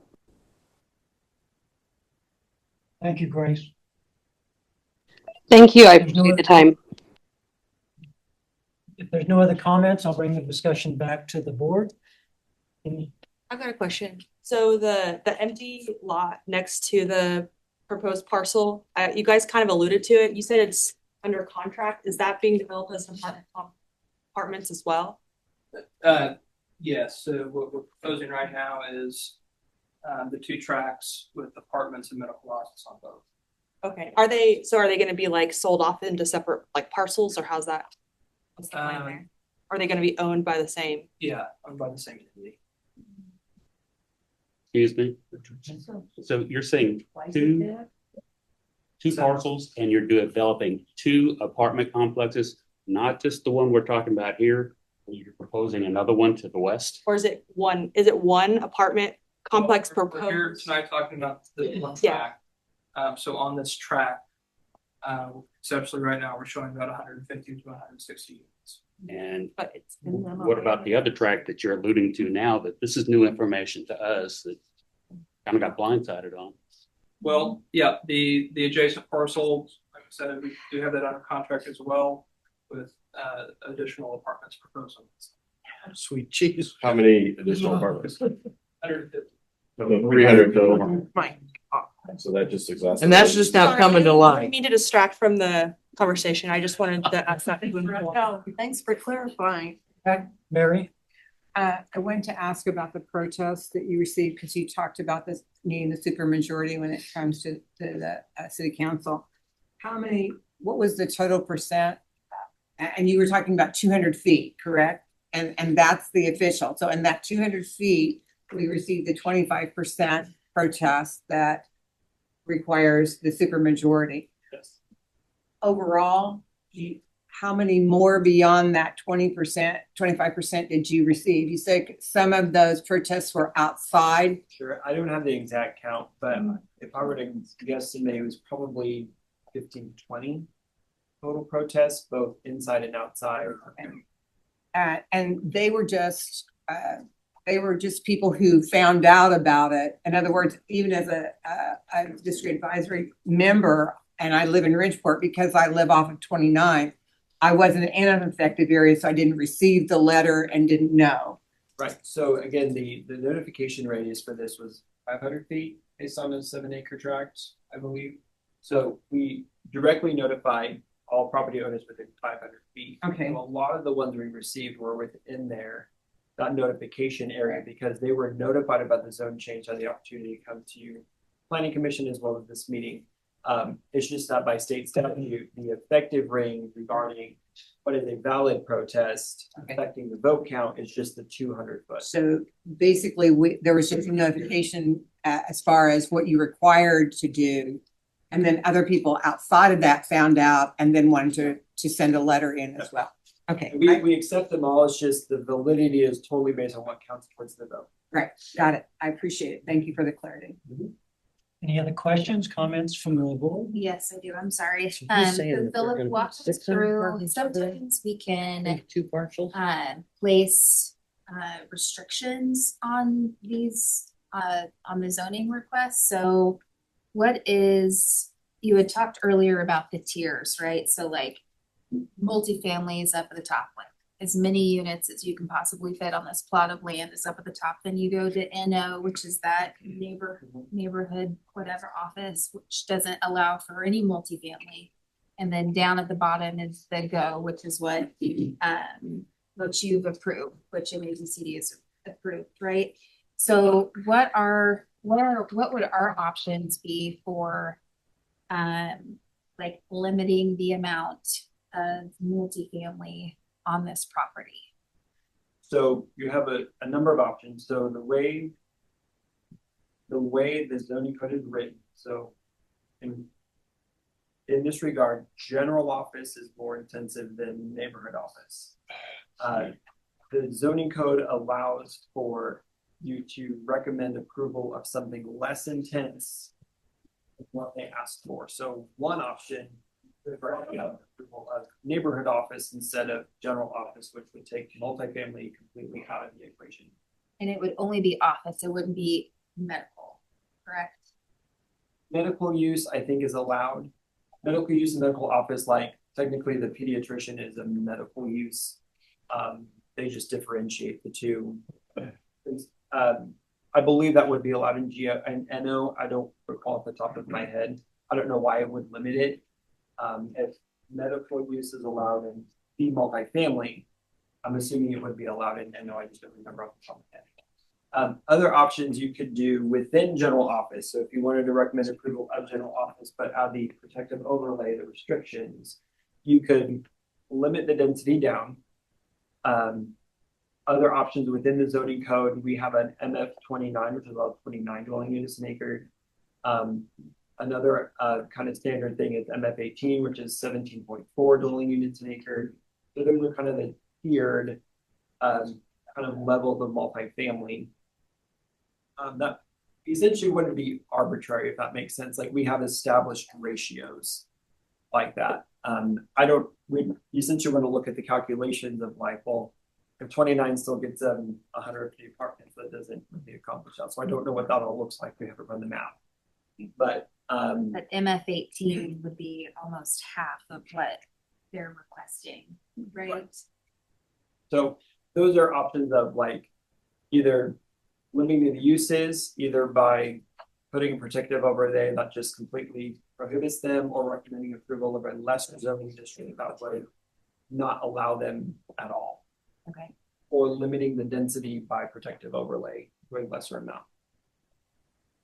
Well, Grace has a question. What is the acreage or square miles lot size of St. Cat? I don't know off the top of my head. So if our subject site is 7.6 acres, just maybe I don't really know, just eyeball what you care. One thing I missed, I should know your name by now. Yeah. If a ratio is hard to come by, you can also say like the number of a multifamily cannot exceed 75 units or something. And essentially that creates its own density ratio to where it's trickier to try to figure out, well, what ratio do we want? You could actually put a limit on, cannot exceed X number of dwellings. Okay. Is there, I know you just, I think maybe you said that, we don't know, is one of those zones something that like a duplex could be? Right now, all of them would allow a duplex. Let me so sorry. Take a moment to look up the zoning code. If other people have discussion, I can Just look to up take the a quick like code. temperature of the room while Philip looks up this information, it's clear that most of you oppose this zoning. So would it be beneficial if we put a protective overlay over this that reduces the amount of units? Or are you not open to any multifamily on this particular tract of land at all? Who is not open to any amount of multifamily on this tract of land? Okay, who's okay with reducing the amount of units on this? What was the question? Because Is here's- multifamily here's- okay at all? Who's what? Is multifamily okay at all? Yes Well, or no? Here's the confusion. He keeps jumping back between medical and apartments.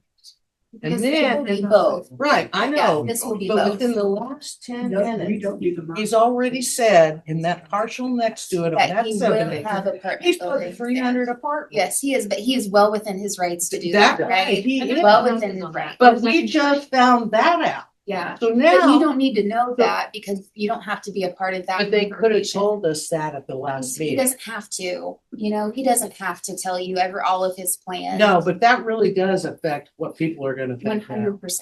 So no, I don't, ask for that vote again. Before, and I've only been on here for 15 months. We've taken the proposal that comes to us and we've said, accept it or not. And if they want to change it, then they bring the change back. I mean, we've had numerous neighborhoods who have come to us that I know of in the last 15 months, and we've not made the changes. We've said, this is the proposal, let's vote on the proposal. If it wants to be changed, then let it be changed and come before us again without us. We don't know what the person who owns the property and what the agent really wants to do with it. If we make the vote and we decide to either accept it or to reject it, then let's have the planning commission come back to us with their proposal as opposed to creating a proposal ourselves. Does our rejection of it change the MAPC? It doesn't change what it is now, but at least it gives the neighborhood the opportunity to be able to say, hey, we need to know more about this and what can we do and where can we go with it? So unfortunately, that's not how it works, right? It's going to go to council. Yeah. Either way. Yes. Right. But we We'll have can, to be the one to send it back to DAP for more information. We have made protective overlays Yeah. on what has been presented. yeah. Probably safer. So Can I somebody ask asked a a question clarity about, question to what she did earlier? question about which ones allow duplexes. So neighborhood office does allow for duplex development. Okay. It just restricts multifamily. Multifamily Okay. is defined as three or more dwelling units within one building. Okay. So you would have apartments, you could have multiple duplexes on Okay. one Right, lot. what it is now, that's what. Which they is said one earlier. recommendation that one of these neighbors gave to us today, was that this NO zoning. That right now, it's not zoned for an apartment. Right now, it's just zoned for Single family, duplexes. single The family. family, and it can be a duplex or a twin home, but it can't be an apartment. And what he wants now is, and this proposal is apartments. Single family doesn't allow duplex. Right. Can I ask, Neighborhood office does. the lady that was asking us the question? Yeah. Can you give some clarification that if you were to put the restriction? Yeah. How does that work and what would that entail with what you mentioned earlier? So we are just an advisory board. So we would make a recommendation. So in this case, I would even say MABC recommended the GO, which is like the 4 buildings, the 3 stories, which is what they want to develop, right? So what I would come back and say is let's zone it. Our recommendation is the neighborhood office, which allows for office units, but it also has duplexes too. So it brings down that number of people coming in and out of that tract. But when it goes to council, you can stop me at any point if I'm wrong. When it goes to council, the council can say, okay, advisory board, we see that you recommended a lower zoning, but we're gonna take MABCD's recommendations. So tonight's request from us doesn't really, We have no authority. we don't have authority. He just takes it back. They'll need a super majority, so 6 out of 7 will need to agree that the GO works in this case. But JV's gonna say, we had a heated debate on this topic and we actually recommended a lower zoning. So take that for what you will too. So to piggyback, Rachel did an excellent job. She should work for my department. I would never want your job. Oh, you that minutes. Yeah, she did, just to piggyback off, she is correct. So the planning commission on Thursday, the 18th of December, I know it was like a year ago, was a joke. They have a recommendation to city council. This board has a recommendation to city council. City council has the hard job to, if this is a different recommendation, to weigh the two or come up with their own. They don't necessarily have to choose between the two. They essentially take all of this into consideration. The minutes from the planning commission are part of the packet, the minutes from. The excellent minutes. Yes, the excellent minutes from this meeting